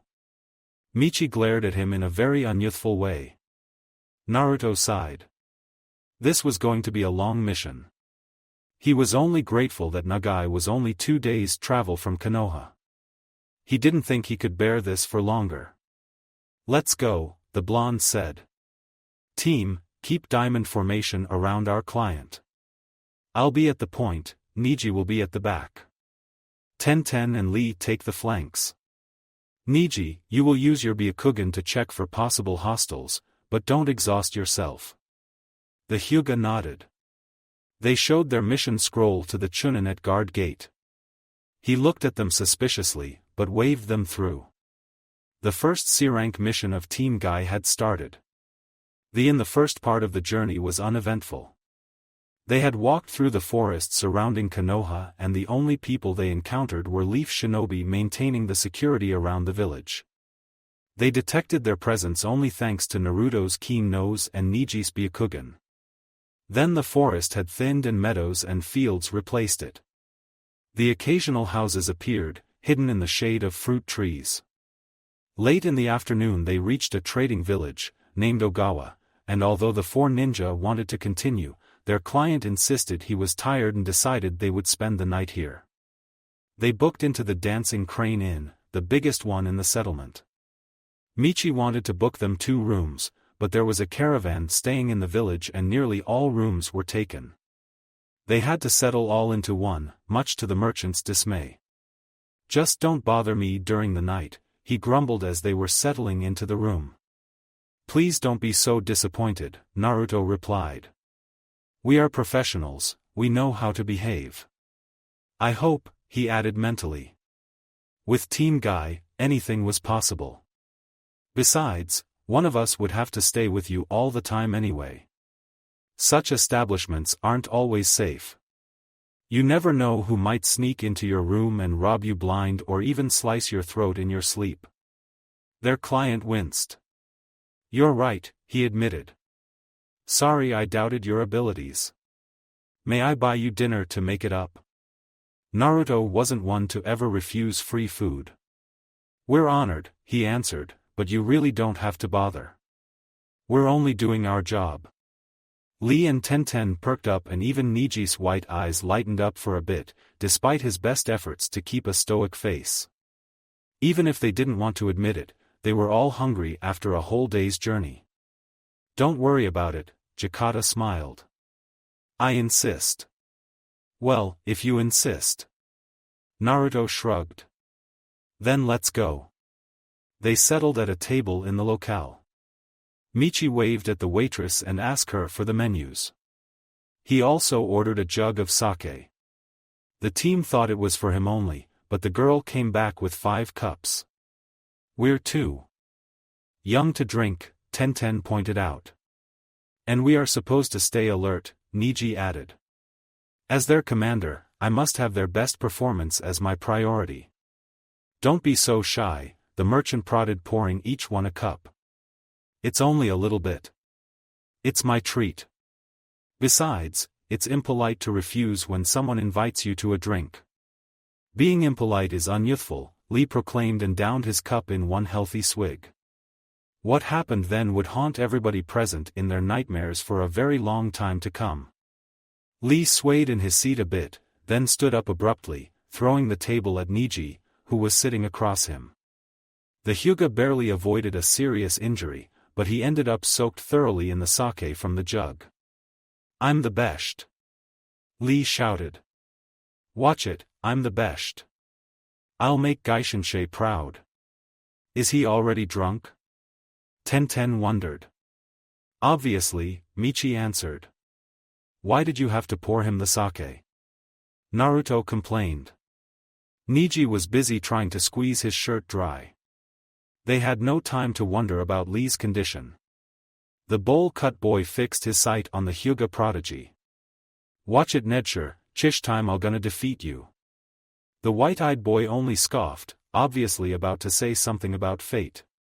Before he could open his mouth, he was sailing through the air into the opposite wall. Lee stood on the same spot he had occupied just a moment before. "I shade I defeat ya," he shouted victoriously. Naruto blinked. He didn't even see the green-clad boy move. How did he get so good so suddenly? This was far above anything he had shown during the last week. Niji slowly picked himself up from the ground. He fixed his teammate with a murderous glare. Lee somehow noticed it even in his inebriated state. "You still didn't have enough? I'll destroy ya." He started to fulfill his words, but this time Naruto was prepared. He jumped to tackle the drunken genin before he finished speaking. Even that way he barely made it. Lee moved in such an impossible way, that he avoided the blonde's attack and punched him in the face. "Damn, that hurt," thought the Chunin. "I'm going to have a blue eye. How did he get so strong?" "You unyouthful vermin!" Lee shouted. "How dare you intinner hick furderin, hick! How dare spoil my fight? I'm gonna dshtr hick oi you." He showered the Jinchuriki with a literal hail of punches. Naruto tried to block them, but found that he couldn't. Every time he thought he had guessed the trajectory of one of Lee's fists, they suddenly changed course and impacted with his body before he could blink. If he tried to counterattack, his hits were always blocked or avoided, every single time in manners defying the laws of nature. It was extremely frustrating. "I can't let this continue," Naruto thought. It was only thanks to his unnatural resilience that he was still in fighting shape. But I can't use any too harmful jutsu on him as well. Crap, what do I do? In that moment, Niji rejoined the fray. He tried to use Juken to close Lee's tenketsu, but he had as little success as Naruto. The thick-browed boy evaded everything. But something good was accomplished with his brave charge.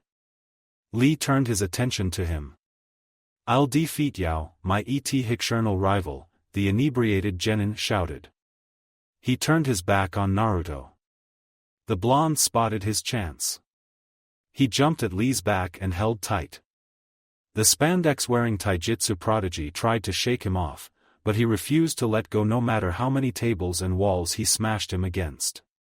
"Quick, Niji," the Chunin shouted. "Close his tenketsu.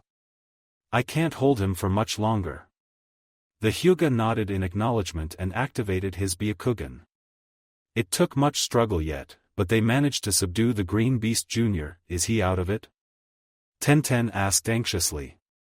She stood on the sidelines, prepared to offer her support if they needed it, but she was reluctant to throw her weapons at her comrades. She at least made sure nothing happened to their client in the fray. "What was that?" Michi asked wide-eyed. "I don't know," Naruto answered, "but I don't want to see it ever again." Tenten, tie him up until he's sober." "Hey, you!" Everybody turned to the source of the voice. The innkeeper stood there, looking furious. He waved his arm around, pointing at the scene of total destruction that used to be the dancing crane in just a half hour before. Who is going to pay for all that? On the road, needless to say, they weren't welcome in the dancing crane inn anymore. They weren't welcome in whole Ogawa as well. It was all they could do to settle the matters with the innkeeper. It was made worse by the fact that they couldn't agree whose fault the damage was, whether Michi's for pouring Lee a drink or the ninja's for actually inflicting it. In the end it fell to the shinobi, but they didn't have enough money on them. Naruto, as the leader, had to sign a bill. "I'll be paying that for ages," he grumbled. "I think you'll be finished before you make jounin," Tenten offered. "I hope." Michi wanted to settle into a different hotel, but after the third one slammed the door in their faces, even he had to reluctantly agree it was hopeless. "There's still over 2 hours of daylight left," the Chunin said. "We can travel a fair distance before we'll have to settle down." "It's easy for you to say," the merchant scowled. "I'm not as young as I used to be. You're not old either. Besides, you aren't the one carrying him." He pointed to the unconscious form of Lee on his back. "And weren't you in a hurry to visit your sick relative?" "You're right, kid," Jakata agreed. "Let's go." Nearly an hour later Lee began to stir. "Oh my head," he groaned. He tried to grab it in his hands but found out he couldn't. "Why am I bound? Can't you remember?" Naruto inquired. "No." Lee shook his head, which served to worsen his hangover. "Are you sober now?" the Chunin inquired. "Yes," the spandex-clad genin nodded. Making waves of pain surge through his head. "Why wouldn't I be? I'll untie you now." "Thanks." "Is it safe?" Michi asked fearfully. "Yes," Naruto answered with conviction. "And Lee," he turned to the green-clad genin, "always remember this, it's most unyouthful to drink." "Of course it's most unyouthful to drink," the genin answered. "Why would I ever want to do that?" "Never mind. Can you walk?" "Yash. I can walk. And if I can't walk, then I'll walk on my hands." "Glad to see you're back to normal," Tenten smirked. "Let's go," Naruto said. "It's not evening yet." The sun was almost setting down when they reached a crossroads. There was a pole with arrows pointing in 2 directions. On the right was written Nagai, Silver Pines Lake. On the left stood Heavenly Peace Bridge, Seigi Town. "Well, make camp here," Naruto decided. "It's evening already and this spot is good." Nobody disagreed. The 3 genin went to work on building the camp. "Crap," Tenten said after a while, "these bees are driving me crazy. Why are they even flying so late? Does it matter?" Niji shrugged. "I guess not," the kunoichi admitted. "They'll make good practice targets," she finished pulling out a handful of senbon. "Don't do it," Naruto warned. "If you kill one, others will come and sting you. They won't be flying during the night anyway," the bun-haired girl pointed out and let her weapons fly. "Only 2 out of 3, she grimaced. "Not good enough." "Well, let's try again." "Ah, where did it go?" "Never mind." She pocketed her remaining senbon and went to gather those she flung. One of them fell close to Naruto's feet and he reached down to hand it to her. But as soon as he gripped it, he paused. It was indeed a strange bee Tenten had hit. For once it was too big. And its shape was also wrong. It resembled a hornet more than a regular bee. Most people would write it off as a strange subspecies typical for faraway lands, but Naruto wasn't most people. He believed that if there was something strange, he should figure it out.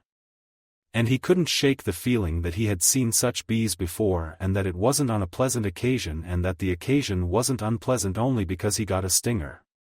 But where was it? And then he remembered.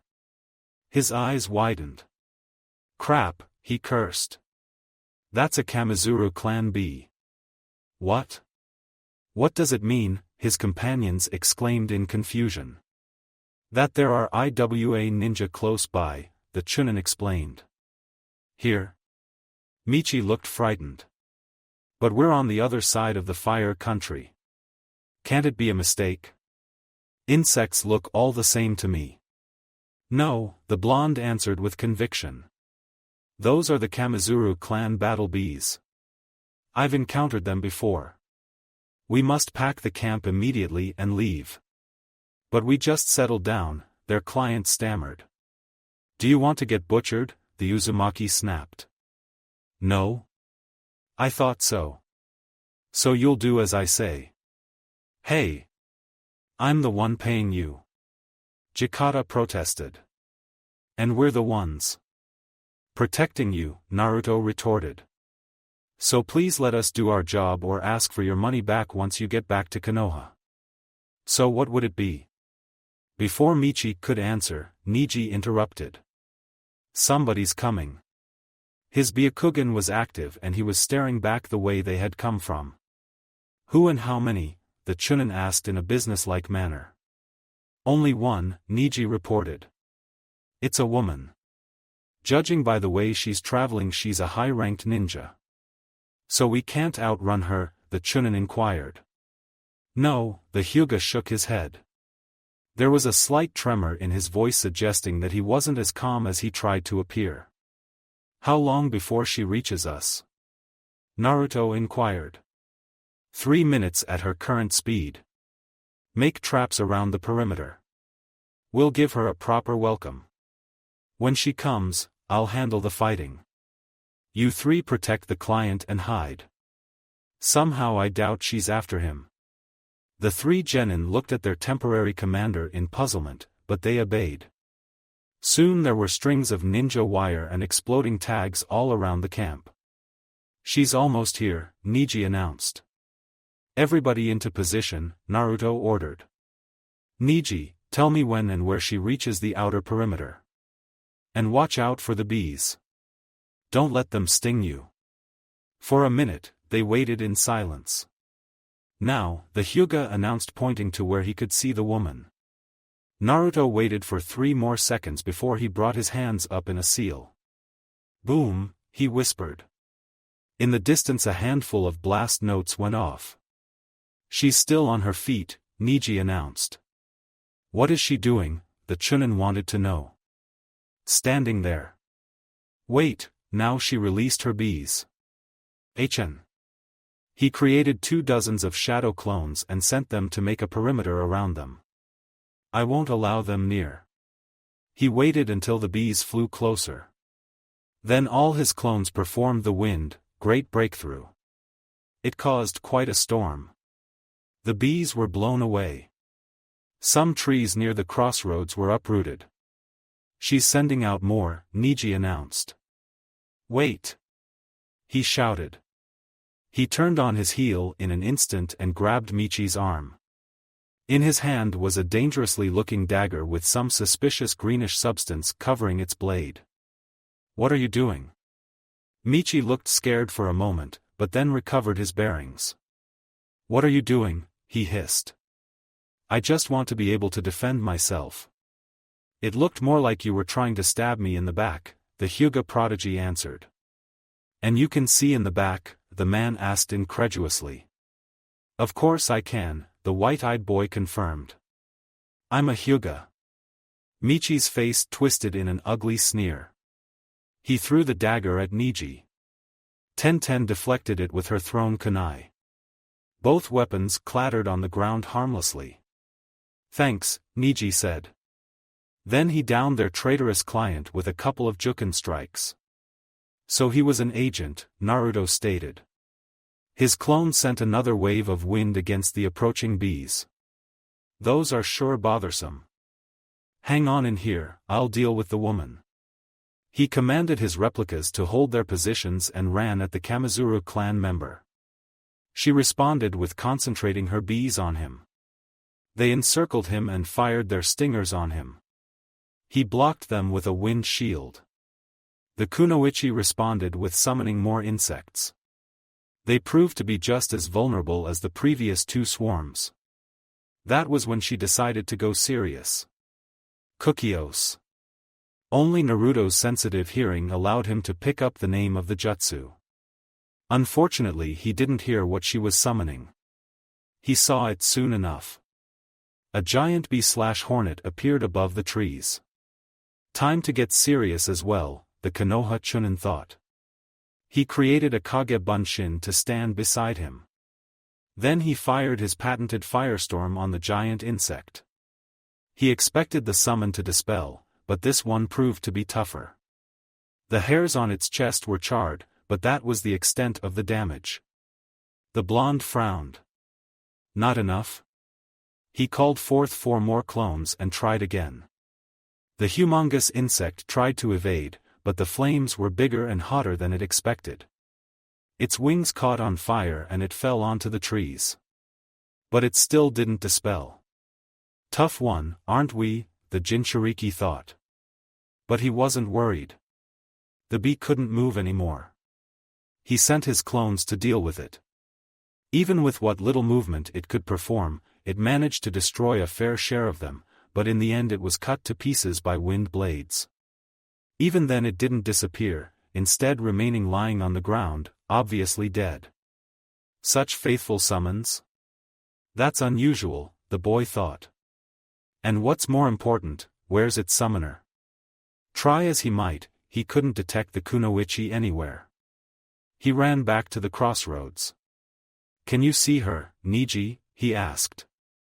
She left the range of my Byakugan a minute ago, the Hyuga answered. Where did she go? She headed in the direction of Ogawa. So she was a scout. Naruto grimaced. That means there would be more coming and soon. Gather your most important things. We're leaving now. Where are we going? Tenten asked. Everywhere. What? The 3 genin looked at him like he'd just grown a second head. Naruto motioned to his clones.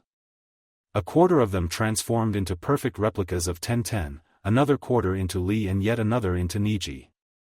They then formed teams of 4 and ran into all directions. That should confuse them for a while, the blonde smiled.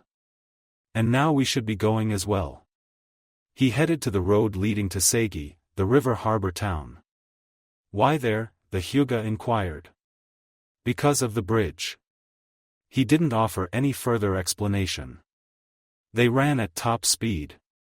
Lee had some trouble due to the remnants of his hangover, but he refused to slow down, because that would be unyouthful. Not to mention suicidal, but that didn't seem to bother the bowl-cut boy so much. How far are we from the bridge? Niji asked shortly after the sun completely disappeared under the horizon. I'm not sure, Naruto answered, but it shouldn't be far now. He tried to remember every bit from his geography lessons with Tenzo now. He felt eternally grateful for them now. I think around 3 miles. Why do you ask? Because I think I noticed somebody following us with my Byakugan. That's bad, the Chunin frowned. He hoped they'd have more time before the enemy would catch up with them. Can you tell me more? I'm sorry, the genin apologized. They're still too far to recognize any details. They? Naruto questioned. There seemed to be more than one person. How in hell did they find us? The blonde wondered. They must have some excellent trackers to recognize the real trail among the false ones. Or did the bastard Michi put a tracking seal on us? He had the opportunity, that much is sure. Well, no use musing about it now. We have to cross the bridge first. He created a shadow clone and had it dispel immediately. Run the fastest you can, he ordered his team. They obeyed, but they were fresh genin and their maximum speed wasn't anything impressive. They're gaining on us, Niji announced after a while. I can see them clearly now.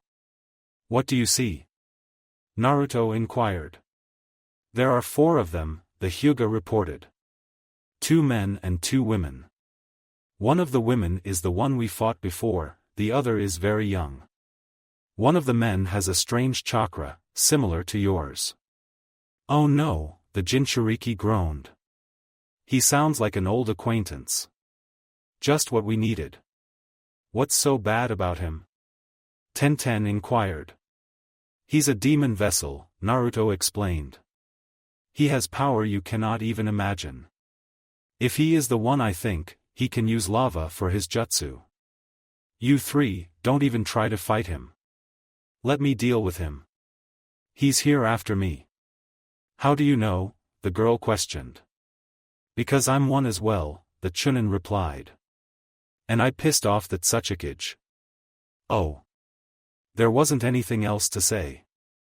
So if things get bad, just run, Naruto repeated. They might let you go. And if not? Lee questioned. Then we'll give you a drink, Tenten deadpanned. Why? The green-clad boy scrunched his face in confusion. Drinking is unyouthful. Nobody bothered to enlighten him. They ran through the mildly wavy forested countryside. The darkness was falling fast, but the sky was still illuminated by the remnants of the daylight. The little rolling hills sometimes obscured Niji's vision of their pursuers, but every time they appeared again, they were closer. Two teams of Naruto's clones appeared at different times and attacked the pursuing party. They slowed them barely for a minute, both of them destroyed by well-aimed jutsu. Can you tell what it was? The original Naruto asked Niji. I'm not sure, the Hyuga answered. I've never seen anything like it before. It was hot, but it wasn't fire. Lava, the Chunin said. So it really is an old acquaintance. If we can't reach the bridge in time, we're screwed. Fate seems to be merciful to us now, the obsessed boy replied. I can already see it. How far? Tenten asked. Everybody perked up. A little over a mile. We can make it, the blonde whispered. It came as a pleasant surprise when they actually did. A wide and deep canyon opened in front of them, a river surging through rapids below, a thin rope construction swinging in the wind too high above its surface. Get on the other side. Naruto commanded. Now. What about you? Lee shouted. I'll catch up in a moment. The three genin pushed whatever chakra they still had to their legs. The bridge felt unsteady under their feet, but they managed to hold on. Naruto created a swarm of shadow clones. He used the cloud of smoke they made to cover his movements and quickly planted what little explosive notes he still had under the bridge. Then he ran across it, letting his doppelgangers to fend for themselves. Their pursuers were almost at striking distance now. Soon first long-range jutsu could be shot and hit their marks. Naruto's clones now recognized that there were not one, but three old acquaintances there. Beside Rushi there was Kuratsuchi, now dressed in black instead of red, and her sensei, whose name Naruto didn't quite catch. He cursed. Those weren't likely to give up. One half of the clones ran forward and attacked with the firestorm combo. He got proficient enough with it that barely any of his clones popped anymore. There were mostly rocks near the edge of the canyon, so they didn't have to worry about causing a forest fire. A wall of lava rose from the ground, forming a half-dome, blocking the flames from reaching their targets. The people behind it had to be still uncomfortably hot, but they wouldn't be harmed. The clones cut the jutsu when they realized it had no effect. Before he could come up with an alternate plan, the lava surged forward, threatening to bury them alive. The clones scattered, but some of them were still destroyed by the blazing river. The lava flowed forward and for a moment the Naruto clones were scared that it would reach and destroy the bridge before the three genin and his real body could reach the other side. But then the river split into two, both streams falling over the edge of the canyon down to the river below. Steam rose where the molten rock met the water. Do they want to get us alive or do they want to get us personally? Naruto mused. Probably the second. What are you doing? Shouted a high-pitched female voice. Naruto thought he recognized it as Kuratsuchi's. You almost destroyed the bridge. Only a grunt answered her. Naruto's clones launched another attack, this time pure wind. It had the same result as the first charge. It was stopped by an unyielding wall of lava. This time spikes shot out of the wall, impaling some of the clones standing close. The others abandoned their charge and backed off. It turned out they didn't get far enough. The ground under their feet grew hot, melting into lava. It happened so fast that most of the clones didn't have enough time to jump into safety. They popped immediately. "Don't melt off the whole cliff," somebody shouted.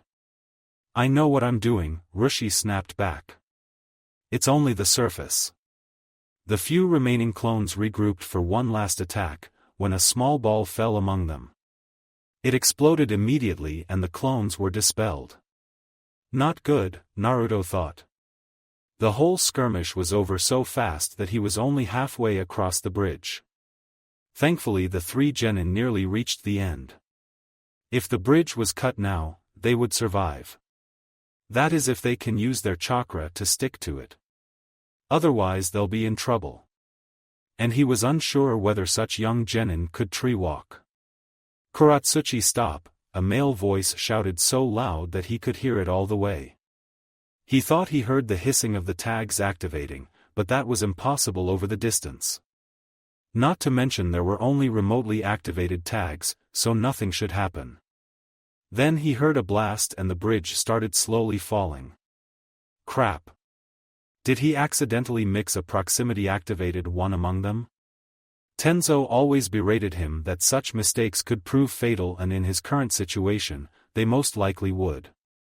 He glanced into the depth below him and immediately wished he didn't. Even in the darkness he could see the raging rapids too far below him. The foam splashing over the boulders looked ominous to him. Even with his unnatural healing abilities, he had no desire to find out whether he could survive this fall and what shape he would land in. But what could he do? It wasn't like he could fly. "If I get out of this alive, I'm going to learn how to do it," he decided. But first he had to get out of this alive. The only question was how. He didn't have solid ground under his feet to use a shunshin, and the other side of the canyon was too far for a kawarimi, even if there were handy rocks to exchange himself with. They were almost mocking him. Then he noticed something else. There was a kunai embedded in the rope bridge about halfway to the other side. It must have fallen out of one of the genin's pouches, probably Tenton's.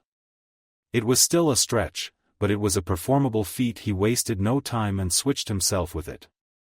There was always a bit of time delay when performing the kawarimi, and he found himself considerably lower than before.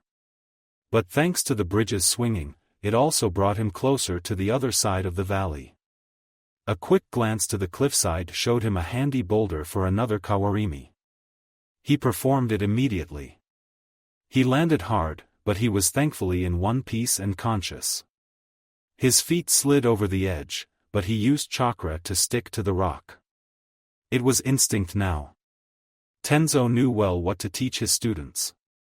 He took a deep breath and started climbing upwards.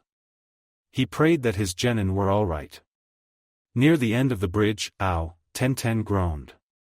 She had grabbed on the rope railing the moment the bridge gave under her feet and held on tight. She somehow managed to keep her grip even during their impact with the cliffside. It was just as bad as when Gai-sensei once forgot himself during a team spar and kicked her with too much force. Something struck the side of her head, but it was nothing compared to what she just went through. Then something pressed on the top of her head. She managed to steal a glance upwards. She saw a blue sandal and orange leg warmer. "Lee," she shouted. "That's my head you standing on." "Sorry, Tenten." The green-clad boy apologized. "How unyouthful of me. I'll do 1,000 kicks to make up for my mistake." "Whatever," she grumbled. "Just climb." "Oh, sorry." Lee disappeared over the edge. Now where was Niji? If she remembered correctly, he was right behind her when the bridge fell. That would mean he was under her, and also that the impact was worse for him. She looked down, afraid of what would she see there. Would she see his horribly mangled body? Or won't he be there at all? He was there and he seemed in one piece. She even couldn't see any blood, though in the near darkness it would have been difficult anyway. "Niji," she called him. "Tenten," he answered. "So you're alive," she rejoiced. "It wasn't my fate to die here," he stated. "Whatever you say," she shrugged. "Are you wounded?" "No. I cushioned my fall with chakra. And we should really climb up now. The other side of the canyon, what did you think you were doing? Takashi-sensei berated his student. Kuratsuchi's black attire, which she started wearing after the death of her brother, was charred and smoking, but the girl herself was unharmed. She had pulled a quick kawarimi when she had heard the explosive tag ignite. She started, but the jounin interrupted. Didn't think, that's it. And now that you destroyed the bridge, how do you suppose we get on the other side? The young chunin remained silent. Don't worry, a female voice interjected. Now you'll see why our clan used to be one of the greatest in IWA. With those words, Kamizuru Suzumabachi stepped away from her companions. She smeared a bit of blood on her hands and ran them through a series of seals. Kukios, the queen bee. Naruto and his team met above the destroyed bridge. Naruto Taishu. Lee shouted. We were so worried about you. Well, you don't have to be worried anymore, the chunin answered with a smile. He was trying to cover up how shaken he was. It just wouldn't do if he panicked in front of his young and inexperienced subordinates. Well, technically speaking, they were all older than him, but they were green in the field while he had a year of shinobi service under his belt and it wasn't simple guard duty. Are you all right? He asked. Yes. Yes. Yes, we are. I'm glad to hear that, Naruto sighed in relief. Now we should be going. Those IWA ninja aren't going to sit there idly and twiddle their thumbs. Almost before he finished speaking, his keen senses noticed a disturbance on the other side of the canyon. He spun on his heels. A chakra cloud was slowly dissipating there, revealing the biggest bee/hornet, or whatever it was, he'd ever seen. It was bigger than half the houses he had seen and it looked like it could carry one. The blonde immediately understood that things just got really serious. Run ahead, he barked at the genin. I'll catch up with you. But that's an order. Team Guy seemed to finally get that he actually meant it and ran along the way. Naruto turned back. He was about to do something he really hated doing, but he had no choice now. He bit his left hand and smeared the blood over the thin red line on his right hand. Come forth, he whispered. Immediately his body was filled with the familiar burning of Kyuubi's chakra. He brought his hands together in a hand seal. This'd better work, he thought. Even with the demon support, he would have only one shot on this. Controlling such a technique over so great distance took an enormous amount of chakra and concentration. Futon, Shuryutaka, he whispered, even though he usually cast his jutsu silently. Well, it wasn't like the IWA ninja could hear him across the valley anyway. The hunting hawk took form in front of him, gigantic apparition made entirely of wind and chakra, all but invisible in the rapidly falling night, and soared high into the evening sky. Naruto guided it to the other side of the canyon, right above the queen bee and the four ninja settling down on its back. They still hadn't noticed the approaching danger. The blonde made sure to keep it outside normal shinobi's detection range. Attack, he commanded. The hawk dropped from the sky, its wings pressed close to its body. It charged faster than any real bird of prey ever could. There was some movement near its target, but it was a blur to Naruto. Then the wind hawk slammed into the queen bee, who didn't have a prayer of a chance to avoid it. She was blown into smithereens as the jutsu disintegrated into thousands of wind blades. Naruto let out a deep breath. So much for the summon. He wasn't sure whether he got its masters too or not, but he personally would bet that he would be seeing them again, though not anytime soon. He forced the last bits of Kyuubi's chakra back into the seal. The fox was resisting, but it did him no good. Jiraiya's additional seal was working perfectly so far. The Jinchuriki sighed tiredly. This was going worse and worse. What had happened to a week of simple D-rank missions? Why did he ever accept the C rank? The IWA ninja knew exactly where to wait for them. Their client was their agent.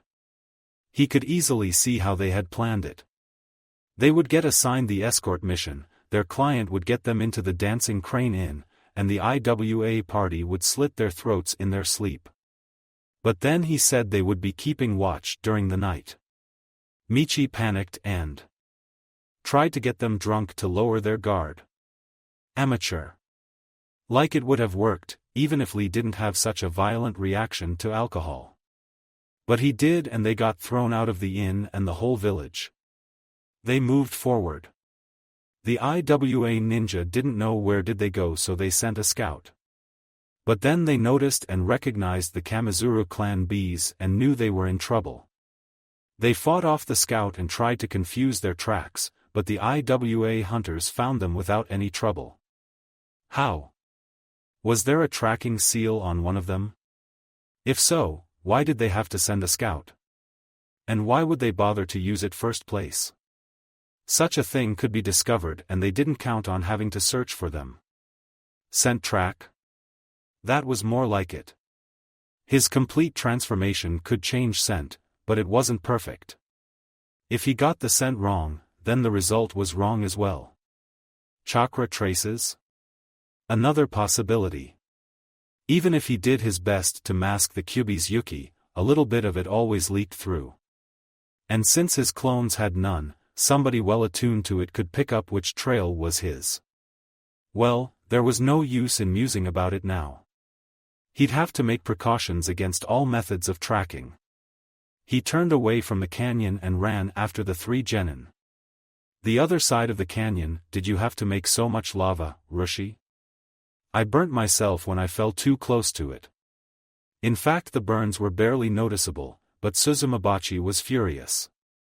Her most powerful summon was lying around in pieces. They had noticed the attack in time to scatter, but the queen bee couldn't move so fast. The IWA foursome was slowly picking themselves from the ground. Kuratsuchi, Takashi and Suzumabachi were fast enough to pull a kawarimi before the hawk landed. Rushi simply formed a cloak of Yanbi's chakra and the wind blades couldn't get through to him. Yet neither of them escaped unscathed. Kuratsuchi was testing her leg. She had twisted her ankle when she misjudged her landing and it was now protesting when she put any weight on it. Takashi was studying the deep gashes in his jounin vest. He picked a bad spot to escape to and some of the blades reached him. Thankfully they were mostly dissipated by the time, otherwise he wouldn't be getting up at all. Rushi sported only a minor bruise from his abrupt landing when the summon had been destroyed. "Can't you watch your step, young lady?" the old Jinchuriki snapped back. The Kamizuru clan head scowled. "Don't you use that tone with me, you." "Quit it," Takashi interrupted. "In case you forgot, we're in the middle of enemy territory. Even if this area is sparsely populated, somebody probably noticed all this. So we should move on if we don't want to fail the mission." "And how do you propose to do that?" the woman asked. "I don't have enough chakra for another summon like that. Not to mention another summon like this," she added bitterly. "We'll get down there," Takashi explained. "Rushi, can you make a bridge?" "Maybe," the old man shrugged. "I never tried before." "Then you'll try now. And you'll better do it right. There were too many messes on this mission already. Even if we get to the other side, how do we know what they'll do next?" Kuratsuchi pointed out. "They're heading for Seigi," the redhead man answered. "I got a glimpse at their Jinchuriki's thoughts. He plans to hide in the crowds." "Well, we aren't going to allow it," Kuratsuchi smirked and jumped to her feet. In the next moment she fell back down clutching her ankle. "It seems you aren't running anywhere today, little girl," Suzumabachi smirked evilly. She liked nothing better than getting one up over the Tsuchikage's family, and ever since her nephew Kajiramaru, one of their best young ones, had died due to something stupid the ruling family of IWA had cooked up, she grew to relish it even more than before. It was the only form of revenge she was allowed to take. "She isn't the only one," Takeshi remarked, trying to stop the bleeding. Aren't you nearly out of chakra? I can still walk, thank you very much, she sneered. Then get up and walk before somebody walks up on us. On the road, Naruto caught up with Team Guy after a couple of minutes. They shouldn't be bothering us any time soon, he announced. Yash. Your flames of youth shine brightly, Naruto Taishu. Cut it, Naruto said, wincing. We still aren't out of danger. I destroyed their summon, but I think they got away. What are we going to do? Tenten worried. Get to Seigi, the Chunin answered, hopefully before they do. We can get lost in the crowds there. Then we'll head back to Konoha the long way. And now listen, here's the plan. In the canyon, can't you work faster? Kuratsuchi complained. If you're so smart, try it yourself, Rushi snapped back. The girl's whining was really getting on his nerves. He had a hard time not to grit his teeth aloud. Who did the little twit think she was? Did she think she could boss him around just because her grandfather was the Tsuchikage? She was still just a Chunin while he had been Jounin long before she was born. We don't have all night, Suzumabachi added.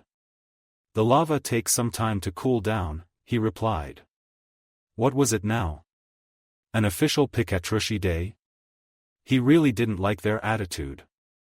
Didn't they know he could wipe them from the face of earth with one jutsu? Konoha ninja might find us any time, Takeshi added. If you're so smart, why don't you try a hand at it yourselves, the Jinchuriki snapped. Aren't you Doton users? I don't know the technique, Kuratsuchi admitted. I'm more into clay and I don't have enough of it, her sensei said. Besides, the current would destroy whatever I could build. So shut up and wait, the old man suggested. He really wanted to smash them with his tails, but it would get him into trouble with the Tsuchikage once he got back to IWA. Maybe he should blame it on the Konoha Jinchuriki. But he doubted Oanoki would be satisfied with that excuse, even should it happen to be true. He also had to decide whether he wanted to return to IWA at all, but staying in Fire Country might prove detrimental to his health. He sighed and concentrated on keeping the lava in the shape of an arch Seigi. So here we are, Naruto said. They had been traveling whole night, never settling down to sleep. The three genin were exhausted, but the Chunin didn't allow them to rest. It wasn't like they could sleep. Every movement in the forest sounded like a nearing assassin to them. When the dawn painted the sky in red, they finally saw the river Agano and upon it the harbor town of Seigi. Do you know what you should do? The three genin nodded. Good. Now scatter. We meet here in an hour. What about money? Tenten asked. Oh, I almost forget, Naruto slapped his forehead. He handed them 3 pouches. Here you are. Niji took his with only a grunt of gratitude. Thank you, Tenten said. Thank you, Naruto Taishu. How very youthful of you to be always prepared. Lee. Naruto chided. We're supposed to be inconspicuous, remember. I'm sorry. I'll do 1,000 jumping jacks. The Chunin suppressed the sudden urge to bash his head against the nearest wall. Don't do any until we get back to Konoha, and that's an order, the Chunin said. You have an order, and that is to make yourself look inconspicuous, and that means no green and no spandex. Understood? That's unyouthful, the taijutsu specialist complained. Being dead is unyouthful, the blonde retorted. You'll do what I tell you, or you'll get your teammates killed. Lee seemed taken aback. So do you understand the order? Yes, Lee nodded. We have to buy civilian clothes and meet you here. Good. And now go. The time is running short. The 2 male genin headed to the city. Tenten stayed behind. May I ask something, Naruto-senpai? What is it? He asked tiredly. He hoped she wouldn't take long. He was tired and he had his own disguise to take care of. Where did you get the money? She questioned. Don't ask. Downtown Seigi Niji was looking at a potential selection of clothes. Should he take the beige kimono or the gray one? Or maybe the white one? He'd look like a main house member for a day. It was an alluring prospect. Then he shook his head. Rather not. Fate didn't like when people tried to defy her. You know, Niji, Tenten said from behind him, nearly making him jump, we are supposed to change our appearance the most we can. What you have here looks too much like your regular clothes. So what would you suggest? He immediately regretted his words when he noticed his teammate's mischievous smirk. Oh, I can help you with your selection, the weapon mistress smiled. Nobody would be able to recognize you afterwards. Niji felt dread running along his spine for no apparent reason. Meeting place team guy met on the designated place. Tenten was dressed in a white t-shirt and knee-length pink skirt, her hair held up with a purple bow.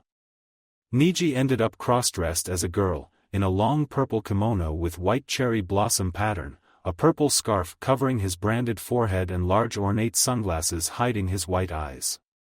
His hair was done in a bun held together by ivory needles. His attire was completed with a pink parasol. He would make the perfect picture of a proper young lady, if it wasn't for the sour grimace that seemed frozen on his face. Lee, Tenten said slowly. Do you remember what did Naruto Taishu tell us? Yash, the thick-browed genin replied proudly. Dress in civilian clothes, no green and no spandex. And? She prodded. And what? Lee was utterly clueless. Didn't you forget something? I don't think so, the boy answered, not too sure of himself. He had no time to write it down in his notebook, so he might have forgotten something, which would be unyouthful. What about inconspicuous? Tenten suggested. What about it? Rock Lee didn't understand. Tell me, the girl began, why did you dress up in this? Lee looked at his garments, the bright blue pants and orange yukata covered with a yellow vest with black kanji youth on the back. What's wrong with it? Tenten slapped her forehead. Forget about it. What's more important, Niji interrupted, the hour is up. Where is Naruto? I'm sorry, children, are you looking for someone? The female voice was sweet like honey, suggesting at the beauty of its owner. The three genin looked at its source. A woman stood there, a bit older than they expected based on her voice, dressed in a tasteful blue kimono, her long black hair tied in a ponytail. She was holding a toddler on her arms. A man stood behind her dressed like a lesser samurai, a sword at his side. A girl of perhaps 5 years was hiding behind his legs. Altogether they looked like a middle-class family. Just a friend of ours, Niji answered. Maybe we can help you, the warrior offered. Thank you, sir, but that won't be necessary, the Hyuga declined. But we really want to help, the little girl insisted. After all, it isn't every day we meet 3 young ninja here. Team Guy instantly went on guard. Niji activated his Byakugan. Relax, Niji, the woman said. If I were only guessing, you would have now proven me right. How do you know my name? Naruto? Tenten guessed. The one and only, the man replied. Well, in 4 renditions now. How? Niji didn't understand. They look completely real. That's my secret, the child smiled. Now let's go, the mother commanded. I booked us passage on a ship. It's leaving in half an hour. Wouldn't they find us by it? Niji worried. They're looking for 4 kids, not a large family. And I sent groups of clones in different directions. It would take them a long time to sort through all the false trails. Won't Lee's outfit give us away? Tenten worried. What's wrong with it? The clone, 5-year-old girl, looked clueless. What if they figure out where we are while we're still aboard? Niji questioned. We'll leave the ship during the night. I doubt they would catch up with us so fast. It was close to noon now. Good, Tenten said. And would you tell us now where you got the money? No. Konoha Mato guy was excited. He had completed his mission a full day earlier than expected and was now on his way home. His flames of youth shone through victoriously once more. Soon, he would see his youthful students again. The thought made him to race to the gates of Konoha. He had nobody to race against, but that never deterred him. Backing away from a challenge was unyouthful. Soon the gates of Konoha appeared in front of him. He barely scrambled the patience to check in with the guards and suffer through the mission debriefing. Then he could finally greet his team. The problem was, he couldn't find his genin anywhere. Their usual training ground was empty, despite being their time for training, and his precious Lee and Tenten weren't home. The last possibility was trying the Hyuga compound, but he never liked dealing with the clan. They were too unyouthful in his opinion. The guard at the compound gate looked at his youthful outfit with open distaste, but he answered his question. Niji wasn't there. His team left on a mission early yesterday morning and they weren't due back for a couple more days. Mission? Wailed Guy. What mission? How could my students go on a mission without me? They're still too new. All I know is they were assigned one, replied the guard in a bored tone. The taijutsu master realized he won't learn anything else here, thanked the man and headed to the Hokage tower. He walked up to one chunin on duty in the mission room and asked him about the mission his genin took. One moment, sir, said the woman and found the mission scroll from yesterday. She studied it for a while, a frown appearing on her pretty face. That's strange, she said. I can't see them here. Are you sure it was yesterday? I was told they left yesterday morning, he informed her. Maybe it was assigned the day before, she shrugged and studied the proper scroll. It yielded the same result, nothing. She checked the next scroll in the order. Ah, here it says Team Guy, a D rank, completed. That isn't what they left the village for, Guy objected. No, it isn't, the kunoichi nodded. According to this, they aren't on a mission at all. But they aren't in Konoha as well, he pointed out. That is strange, she agreed, but I can't tell you where they are. Thank you, Mato Guy said absently, now seriously worried about his students. Can you at least tell me who was supposed to watch over them during their missions? Of course. Here it says Uzumaki Naruto. Thank you, my fair blossom of youth. Guy flashed her brightest smile. The girl shuddered. And where would I find him? How would I know? She shrugged. This doesn't say he's on a mission, but this lists only C and D ranks. Oh. Thank you anyway. Such started the second part of Mato Guy's anabasis. Locating Uzumaki Naruto proved to be a daunting task. Most people had no idea where he was and were happy that way. He managed to track one of his teammates in the hospital, but she had no idea where he was either. It wasn't until he tried asking the gate guards when one found in their log that Naruto together with his team and some other guy left the morning before, apparently on a C-rank mission. Unfortunately the log didn't say where they were headed. So it was going back to the mission room. So far his investigation was proving to be an exercise in futility. The helpful kunoichi from before didn't know anything more and the other chunin on duty were only shrugging their shoulders. Neither of them had sent his team anywhere and as for the Jinchuriki, they had no idea where he was and were quite happy that way. Guy was just about ready to tear out his hair, but being bald would have been unyouthful. Excuse me, somebody spoke behind him. Mato Guy whirled on his feet. He was so distraught that he didn't notice anybody behind him until the person spoke. Such inattention was unyouthful. He found himself looking at a young man in chunin vest with a bandana on his head. The stack of documents in his arms suggested he was one of the administration workers in the building. The taijutsu master had the vague feeling he had seen him before, but couldn't remember the person's name. Hello, he greeted. Who you might be? Kamizuki Izumo, the stranger introduced himself.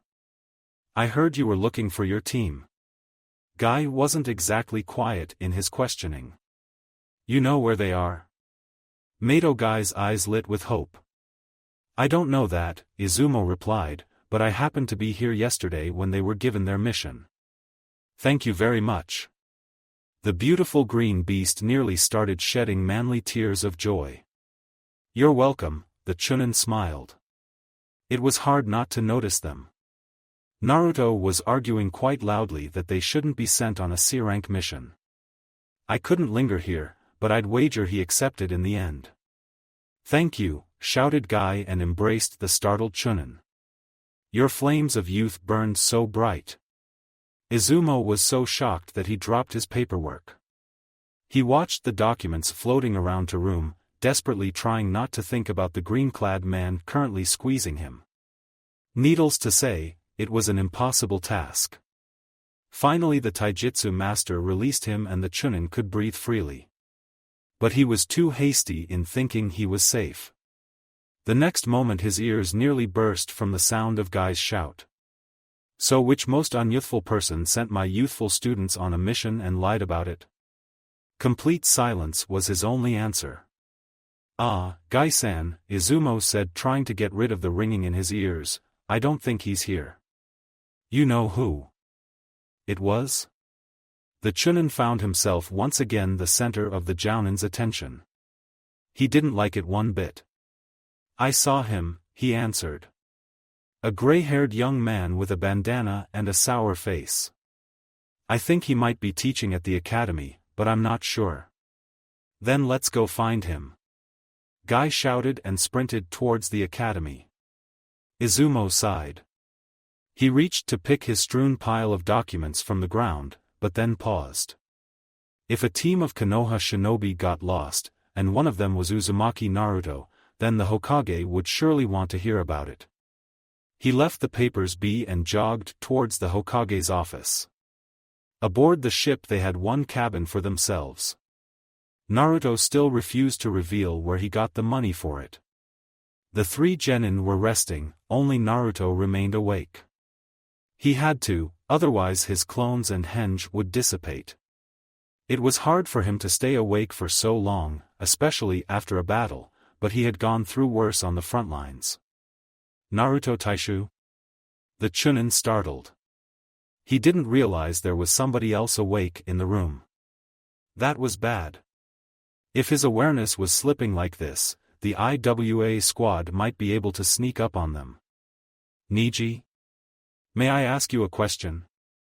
Any other time the blonde would have retorted with something witty, but today he had no energy for it. You may, he answered simply. Why did we run and hide? That certainly wasn't what he was expecting. What? He blinked. What else could we do? We could fight, the Hyuga offered. And how well do you think this would go? The Chunin, currently disguised as a samurai, questioned. In case you didn't notice there was a Jinchuriki there. But you are one as well, the white-eyed boy, currently masquerading as a girl, pointed out. So I am, he nodded. You have the Kyubi, Niji pointed out. So I do, the Chunin confirmed. Then you can take him out, the Hyuga said. Niji, it isn't that simple, Naruto sighed. In case nobody told you, fighting isn't only about raw power. Roshi is old, he has decades of battle experience on me. His attacks are physical while mine are mostly chakra-based, so I need much more energy to get through to him. He also has better control of his demon and last but not least, he has 3 powerful allies. It would be an uphill battle for me at best. Still, you're the stronger, the branch house Hyuga insisted. Fate wouldn't allow you to lose. Niji, Naruto groaned. Cut the crap about fate right now and that's an order. There is no such thing as fate, especially not in the sense you see it. You have your life and you do whatever you can with it. Fate decided what you have. There's nothing a person can change about it. Niji, I gave you an order. Sorry, Naruto Taishu. You'd better be. And now listen, I'm in no mood to repeat myself. I gathered that your life isn't good. Here the Hyuga branch member snorted. I gathered that you consider it downright crappy. But do you think you are the only one who has it bad? Do you think you are the only one who's hurting? Do you? He waited for an answer. After a moment Niji reluctantly shook his head. I thought as much. You see, there are loads of people who got it bad, and do you see them wandering around whining about fate? No. So why do you insist on doing it? He paused for a moment. The Hyuga didn't offer an answer. He stared at his feet instead. Do you know what most people, who got it bad, do? They do something about it. So why don't you? Did you fail once or were you too scared to even try to begin with? You don't know anything, the genin shouted. Keep it down, Naruto chastised him, we're not alone. I don't know much about you, but what do you know about me to judge me? The Hyuga remained silent. I've heard about your father, the blonde whispered. It was cruel, but at least it prevented worse things from happening, at least for a while. And I've heard about you, Niji whispered back. He suddenly looked up, his eyes filled with contempt. Why did you get to live when he didn't? It might sound like a similar situation, but in fact it wasn't. Back then, nobody really wanted war and they were only bluffing. That's why the Cloud Village didn't declare war on us the moment they realized Hyuga Hayashi was still alive. Half a year ago, everybody was out for each other's blood and the peace offer was only pretense. Even if we gave in to the Tsuchikage's outrageous demand, the war would have begun anyway. Niji simply stared at him wordlessly. It was fate, then. Naruto sighed exasperatedly. I told you not to speak about it. Though, I might have to agree with you on this. There are things we can do nothing about, but they are rare. And you can play a good game of cards even if life deals you a shoddy hand. Some are so bad you'll lose anyway, Niji stated bitterly. You never know unless you try, the younger boy replied sagely. Why bother if the probability of failure is too great, the Hyuga questioned. Maybe because once you start giving up, you might not be able to quit. Then why did we run, the genin demanded. Why didn't you face the IWA squad? Because my mission is to protect you, the Chunin explained. If such a battle took place, you would be caught in the crossfire and killed. You might be good for your age, but wait until you make Jounin before thinking about getting between two battling Jinchuriki. And even then, don't do it anyway. I'll remember that. You better do, Naruto advised. You might live longer that way. And you should get your rest. You won't get much of it once we move. Konoha Academy Hana's patience was being tested to its limits. Having been released from the hospital 2 days before, but not declared fit for heavy duty yet, she took the mission of replacement teacher in the academy until one of the regular staff got over her cold. She had thought it would be a piece of cake compared to what she had already gone through. Oh, how naive of her. She had one younger brother at home, so she should have had some idea how this assignment would go. Now take Kiba as he was a couple of years back, multiply by 30 and you might get an idea. Unfortunately for the Kunoichi it didn't occur to her to do the math beforehand. Just where do you think you are going? She growled at the unruly academy student she caught sneaking away. The first year of the academy was more of a kindergarten than a place of study, with the children too young to be trained. It hardly could be any other way. But the instructors were obliged to instill some skills and knowledge into them, so here came today's tracking exercise. I was following the track, the 6-year-old answered with confidence, completely unfazed by her bared fangs. Oh, she quirked an eyebrow. And pray tell me, what track do you see there? She pointed in the direction the boy was trying to take off. There was a stripe of mud and not a single footprint disturbed its smooth surface. That one, the boy with a strange cap on his head pointed at the undisturbed surface. He probably thought that by being confident he could undermine her own confidence. Well, he was in for a surprise. There are no tracks there, she informed him, and if you want to lie, come up with something believable. Are you a ninja or not? Of course I am, the student beginner shouted in rage. I'm the best ninja you'll ever meet. It sure doesn't look that way, she replied nonplussed. The kid turned red. But I am, he shouted. I will be the Hokage. You? Her voice was filled with doubt. You'll see, the squirt insisted. I'll just beat grandfather and then he'll have to give the hat to me. Only now the Inuzuka realized who she had been holding. There were so many kids that she couldn't remember them all. Now what was the honorable grandson's name? She had the vague idea that it was something long, but she couldn't recall it. You aren't going to defeat your grandfather if you keep skipping classes, she told him frankly, bringing him closer to his face. Please let go of Konohamaru-chan, a girl with twin pigtails pleaded. So that was the brat's name. She knew it sounded stupid. Yes, let go of me, you hag. Konohamaru shouted. Hag? Hana's eyebrow twitched. This little piece of. Called her a hag? Now, the dog mistress was usually even-tempered, well, for an Inuzuka anyway, but after listening to little kids bickering all morning, her patience was running thin. As you wish, she replied with a smirk and dropped the struggling student right into the aforementioned patch of mud. He landed with a satisfying splash. How dare you drop me into the mud? Konohamaru shouted in outrage. And why should I not? The Inuzuka heiress shrugged. When you're talking dirty, it's only fitting you look the part. You. The honorable grandson was struck speechless. He was reduced to trembling with rage. Are you all right? Konohamaru-chan, the pigtailed redhead asked with concern.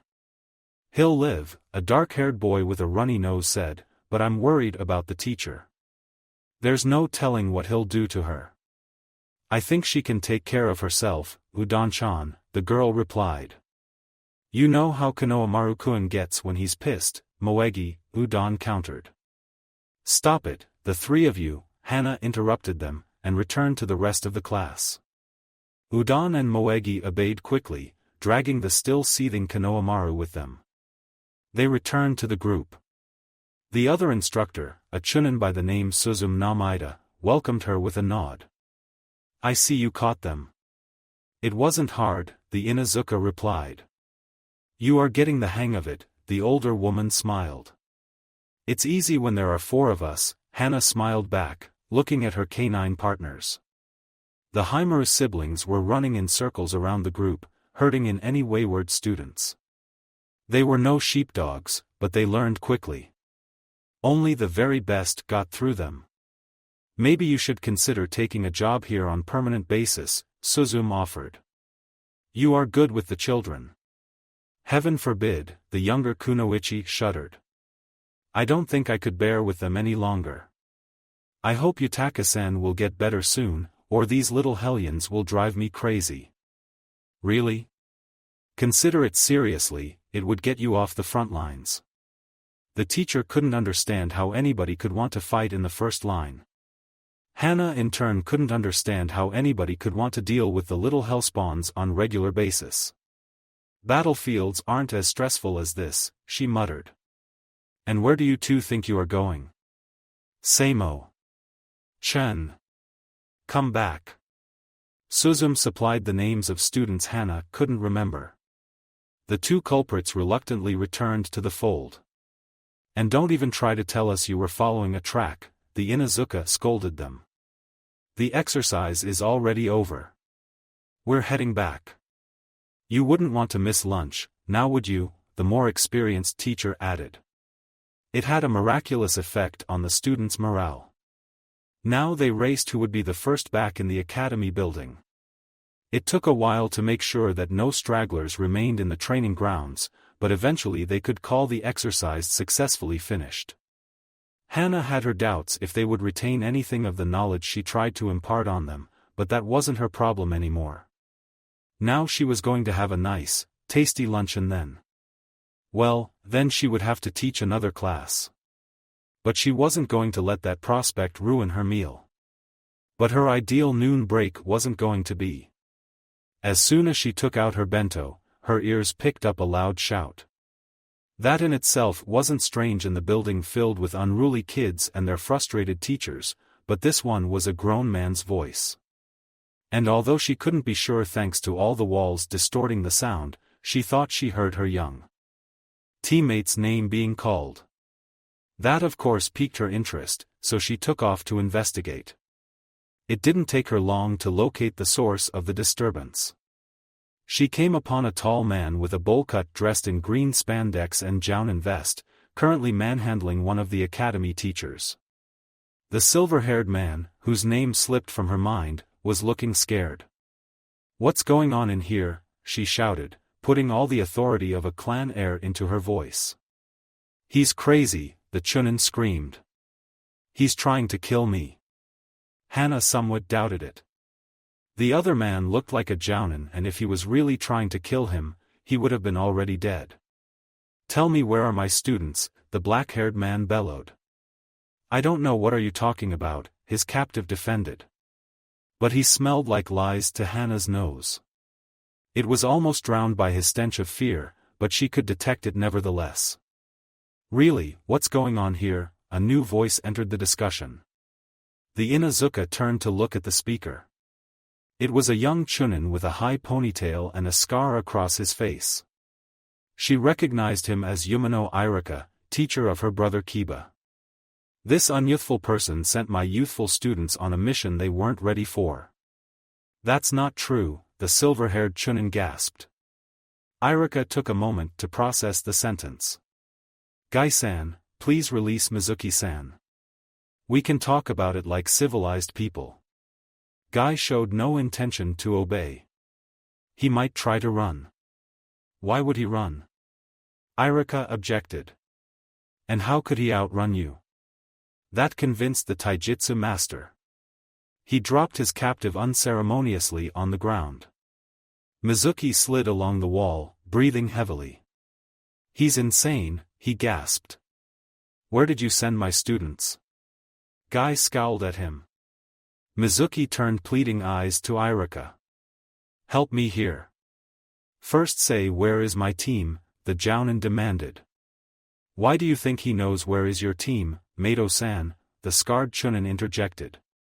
"He sent them on a mission yesterday." "I did not."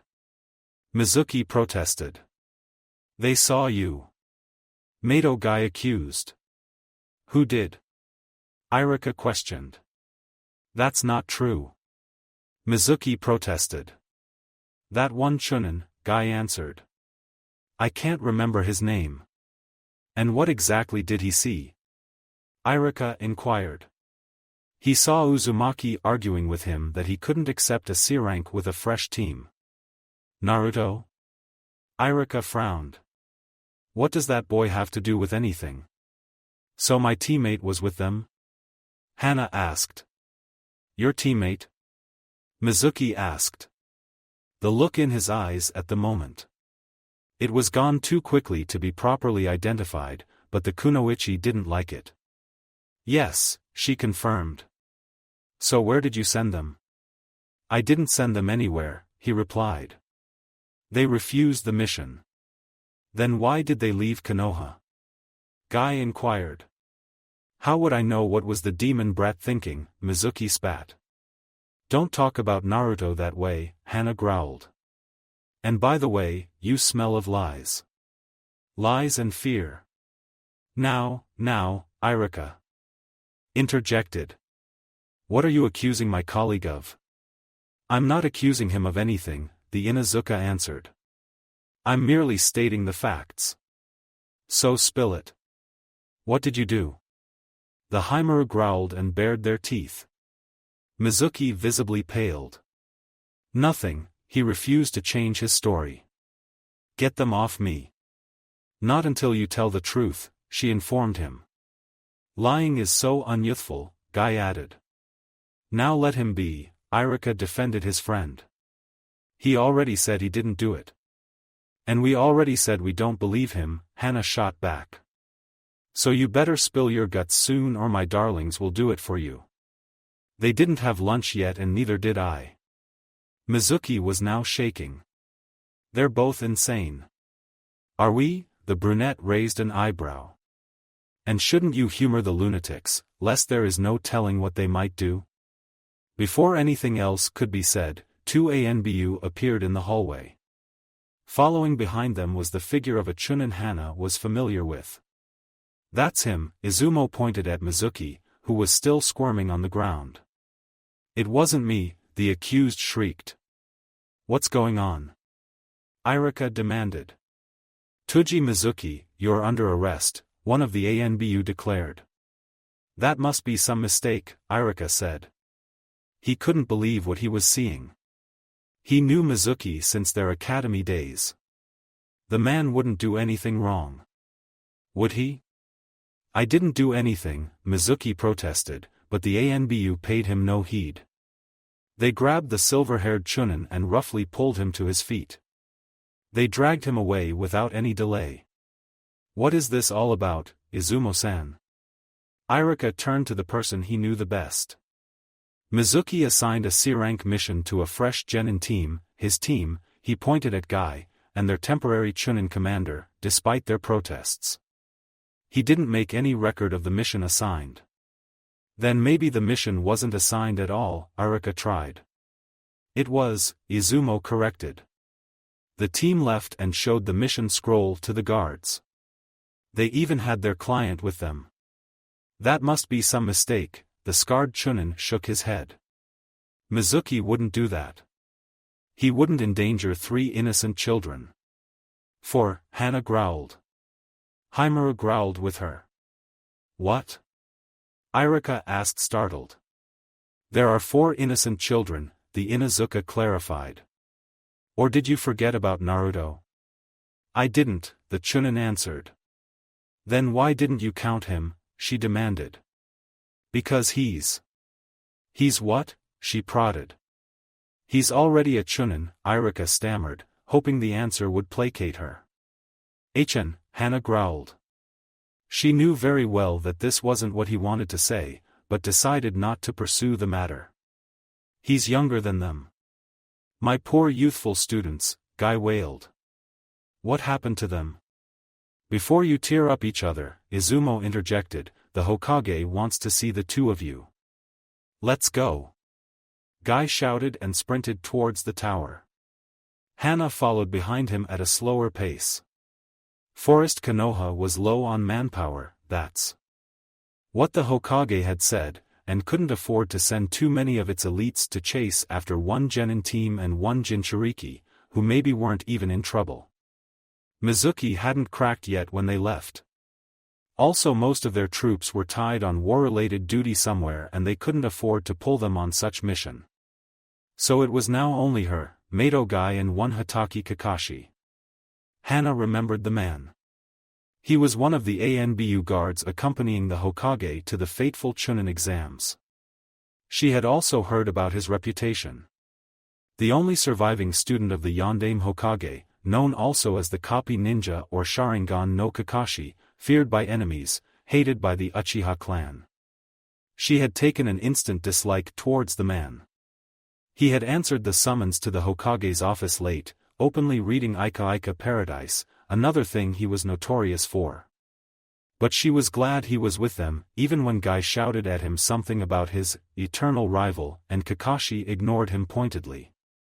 She felt that his strength would be needed in what was ahead. Late in the afternoon, they reached the trading outpost of Ogawa. The Himuru swiftly wove their way through the hustle and bustle of the trade village until they reached the Dancing Crane Inn. A couple of workers were repairing a hole in the facade. What happened here? Hana wondered. Are you Konoha ninja? A man, judging from his self-important air probably the inn owner, asked in a sharp tone. That's what our headbands say, Hana replied. So you have to pay for this. What? Yes, you. The man pointed at Guy. It was your son who started it. Your son? Hana raised an eyebrow. Oh. How youthful. This youthful man thinks Lee is my son. The green beast started shedding manly tears of joy. "Achan, did you say something?" Kakashi remarked from behind his orange book. Hana had no idea when did he take it out. "Yes," shouted the innkeeper enraged. "It was your brat who started the fight, so pay up." "Lee would never do that." Guy protested. "Starting a bar brawl is unyouthful." "I don't care what is youthful or unyouthful, I only care about getting my money," the businessman informed them. "How unyouthful?" "Stop the crap already," the innkeeper scowled. "Your son got drunk and trashed my inn. Where is my money?" "My Lee wouldn't drink." "That's unyouthful." Guy insisted. "Shut up and pay." The innkeeper insisted. "Huh? Did you say something?" Kakashi peeked from behind his book. "I said give me my money," the innkeeper bellowed. "We're not responsible for the damage another team have supposedly done," Hana snapped. She wasn't sure whether it was true, but she figured out the innkeeper didn't know either. "If you want your money back so much, send a complaint to Konoha and the bureaucrats will sort it through, in a few months. Or years. We're on a mission and we cannot afford to lose time with you. Or would you like to be listed as the cause of mission failure?" She turned on her heel and left, commanding the Haimaru to pick the trail again. Kakashi and Guy followed her, Guy with a shout about youth, leaving the speechless innkeeper behind. Crossroads, the place was a battlefield. Any shinobi worth their headband would know it upon the first glance. But what exactly had occurred there? That required an experienced ninja to decipher. "Only one dead body here," Hana summarized her findings. "Judging by his scent, it's their client. And he's been dead since yesterday evening. Lots of wind jutsu damage to surrounding trees," Kakashi observed. "That's Naruto's style," the Inuzuka replied. "And lots of little dead insects on the ground," Guy added.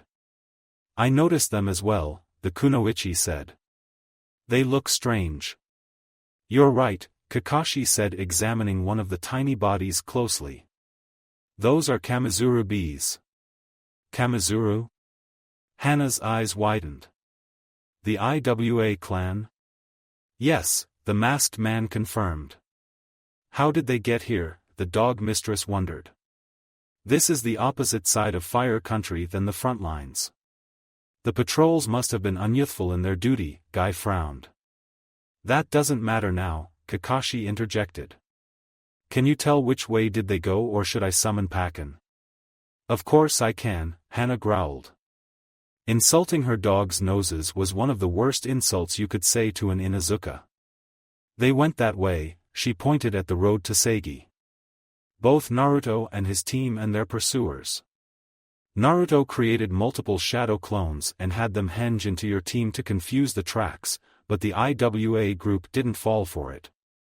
Did you find out anything new about them?" "Not really," she shrugged. "Two men, two women. One of the men has something strange in his sense. There's something familiar about it, but I can't put my finger on it. It might be there's somebody I've encountered before, but only briefly. We should go. We're still a day behind," Kakashi pointed out. "Yosh. Let's save my youthful students." He took off at a sprint. Kakashi and Hana sighed and raced after him. "Former Bridge of Heavenly Peace, well, Guy, your students are sure leaving an impression," Kakashi commented, surveying what remained of the once famous bridge. "Their flames of youth must have burned too brightly," Hana remarked, looking at the molten ground. It had cooled down since yesterday, but the level of destruction was still clearly apparent. "Yosh! I will run 1,000 laps around Konoha," Guy exclaimed. No one knew why. "Let's get serious now," Kakashi suggested. The damage around wasn't caused by any ordinary jutsu. You're right, the dog mistress agreed. Even Naruto's firestorm doesn't melt stone in this way. I know only one person capable of this, the masked Jounin said. Rushi, the Jinchuriki of the Yonbi, can create lava. He was at the Chunin exams, Hana remembered. That's why he smelled so familiar. And now that I think about it, 2 of the others were there too. My youthful students are in so much danger. Guy wailed. So what now? The Inuzuka asked. Now we cross the bridge the enemy so conveniently left behind and resume pursuit, Kakashi shrugged. What else? Sagi Harbor, I'm sorry, Hana said standing on the pier, I can't follow their trail anymore. So they boarded a ship, Kakashi mused. But where did they go? Maybe somebody saw them, Hana suggested. I wouldn't count on it, the masked Jounin shook his head. Didn't you mention that your Naruto was good with disguises? He is, she confirmed. Then we can be almost sure nobody would recognize them even if they saw them. The question is, what would they do? You are the one who knows him the best. The Kunoichi scrunched her brow in thought. Konoha is upstream, but Naruto rarely does things simply. So he'd be more likely to go downstream, but that seems too obvious. So where did my youthful students go? I think Naruto would leave the ship on first occasion, the Chunin mused aloud. But where could he go? Maybe I have an idea, the one-eyed man said. Where? There. Aboard the ship, it's finally dark, one of Naruto's henged clones remarked. So I noticed, Tenten replied. Their cabin had no lights and they could barely see each other in the darkness. Prepare yourself, the Chunin ordered, we'll be leaving the ship as soon as the crew falls asleep. I don't see it happening anytime soon, Niji observed. He was right. Some of the passengers and a couple of sailors had opened a huge jug of sake, passed it around and were teaching each other drinking songs. They showed no sign of stopping anytime soon. How unyouthful of them, Lee commented. They won't be a problem, Naruto decided. Soon they will be too drunk to notice anything outside their group. And we're ninja, Tenten added. If we weren't able to hide from a bunch of drunks, we wouldn't deserve our headbands. Well said, Naruto smiled, but you shouldn't say such things aloud. You never know who's listening. Sorry, she grinned sheepishly. Nothing happened. I'd notice if somebody was close by. They waited for about an hour. The party was still in full swing, but now few people were sober enough to notice what was going on around them. The quartet of Konoha shinobi had discarded their disguises, at least the parts that would slow them down. Especially Niji was nearly ecstatic to get rid of the pink kimono and parasol, even if he still looked like a girl. Sneaking off the ship was ridiculously easy. Though Rock Lee made a loud splash when he jumped into the water, the inebriated people paid it no mind. They swam to the shore quickly. Naruto led them to a part of the shore, where a tree was growing directly above the water, its branches hanging low enough for the genin to grab. He wanted to avoid leaving tracks in the mud as much as possible. He quickly climbed onto the tree. Niji and Tenten followed him. When Lee tried it, the branch broke and he landed in the water with a splash that carried miles away in the quiet night. Lee! Tenten hissed angrily. Niji frowned. I'm sorry, Lee apologized. The tree couldn't hold my youthful training weights. He showed the metal bands around his ankles. You swam with these on? Naruto asked, dumbstruck. Yash. How? Gai-sensei taught me. Everything is possible when your flames of youth burn brightly. Naruto decided not to ask any more. He felt it would be better for his sanity not to know. Whatever, he shrugged. Now let's go. If the IWA team is anywhere nearby, they must have heard this. They ran through the treetops, Naruto leading the way, Team Guy following him. The night around them was quiet. Naruto wanted to remain on guard, but the sleep deprivation was slowly catching up with him. Keeping his eyes open was slowly becoming more and more of a struggle. One moment he realized they were running alongside a creek and he had no idea when did they see it first. Did he black out? Was he sleepwalking? Did he accidentally turn and led his team in a wrong direction? He looked up to check the stars. He sighed in relief. They didn't lose the way. They were still on the right track. And if everything went well, they would reach their destination in the morning. And hopefully they would be finally safe. He prayed that he didn't miscalculate. When he had traveled in this area with Jiraiya during their search for Tsunade, the old pervert showed him that there was an outpost for Konoha ninja nearby, supposed to take care of sudden trouble arising in the region. But because the region was stable, the crew usually wasn't big. And being so far away from the front lines, it might have been abandoned completely. Or manned with genin with one chunin in command. That would have done them no good against the IWA team. That made him pause. What if he was leading the enemy to massacre a bunch of helpless rookie shinobi? Shouldn't he change directions and try his luck elsewhere? They haven't seen hair nor hide from the IWA team since yesterday evening, so maybe they lost them. Or maybe not and there was a trap waiting to spring any moment. He had no way to know. He could only hope that there would be some jounin at the outpost and that they would be able to help. Even if they won't be any help against Rushi, they could at least take care of the other three. The Yonbi Jinchuriki would be Naruto's problem. The Chunin suddenly realized that the creek they had been following was nowhere in sight. Was he lost so deep in his thoughts that he lost track of his surroundings again? It seemed so. He gazed at the stairs again. At least he didn't lose his sense of direction.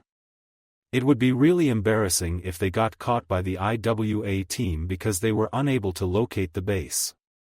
They would be the laughing stocks of Konoha, if the village ever learned of their fate. He could just see some of the worst bigots in the village laughing about how stupidly the Kyubi brat died. And there was no way he'd give them the satisfaction. He was snapped from his musings by a sudden sense of chakra accompanied with a killing intent. It actually took him several moments to reorient himself, remember where he was and realize what was going on. Dodge, he shouted even as several clay balls landed between them. The genin were quick to obey. The following explosion only flung them away instead of hurting them. Naruto quickly raced to them, searching the surrounding forest for the danger. "You didn't really think you could get away from us, did you?" An unpleasant female voice sounded from the darkness. "All the effort you put into it. The clones. That must have been exhausting, wasn't it?" Naruto privately agreed, but didn't show it. "And the disguises. How long did it take to convince that Hyuga to dress up as a girl?" Niji blushed deeply, but nobody could see it. "And the ship trip. That must have cost an arm and leg, didn't it?" It did, but considering that Naruto used his transformed shadow clones instead of real money, it didn't really bother him. "Well, guess what, it was all in vain. My bees can detect even the slightest difference in scent between the real you and your clones and can follow your scent even above water. So you see how foolish your efforts were." Unfortunately, Naruto could see. No matter what he did, he didn't manage to shake the pursuers. And now they got the drop on them. How did it happen? Why didn't he smell them? Besides being half asleep on his feet, the IWA team came upwind. And why didn't Niji's Byakugan detect them? Well, he forgot to instruct the genin to activate it periodically. And it didn't occur to the Hyuga to do it. Or maybe it would have been too exhausting. He had no idea how much chakra did the Byakugan use. But there was no use in crying over spilled milk. They had been caught unawares and the only thing Naruto could do now was to figure a way to get them out of this situation alive. The problem was that he had no idea how to accomplish it. He could only stall for time and hope that his sleep-deprived brain would come up with something. "You must be proud of yourself for catching a bunch of genin," he said. In the next moment he realized that taunting the obviously stronger enemy probably wasn't a good idea. He cursed inwardly. His brain really wasn't working right today. "Who cares about the genin?" the Kamizuru said dismissively. "It's you we're after. If you just left them behind, maybe you could have gotten away." "I don't leave my comrades behind to die," the Chunin snapped angrily. "Oh, spare me," Suzumabachi groaned. "Konoha ninja and their will of fire. It makes me want to puke." "Don't insult the will of fire," Lee shouted angrily. "I'll insult it all I want," the B-user shouted. "Don't think your so-called will of fire will save you here. No one will. We'll defeat you with our flames of youth." It got a chuckle from the unseen enemy. Naruto just wished it was so easy. "If it is our fate to die here, we will," Niji commented stoically.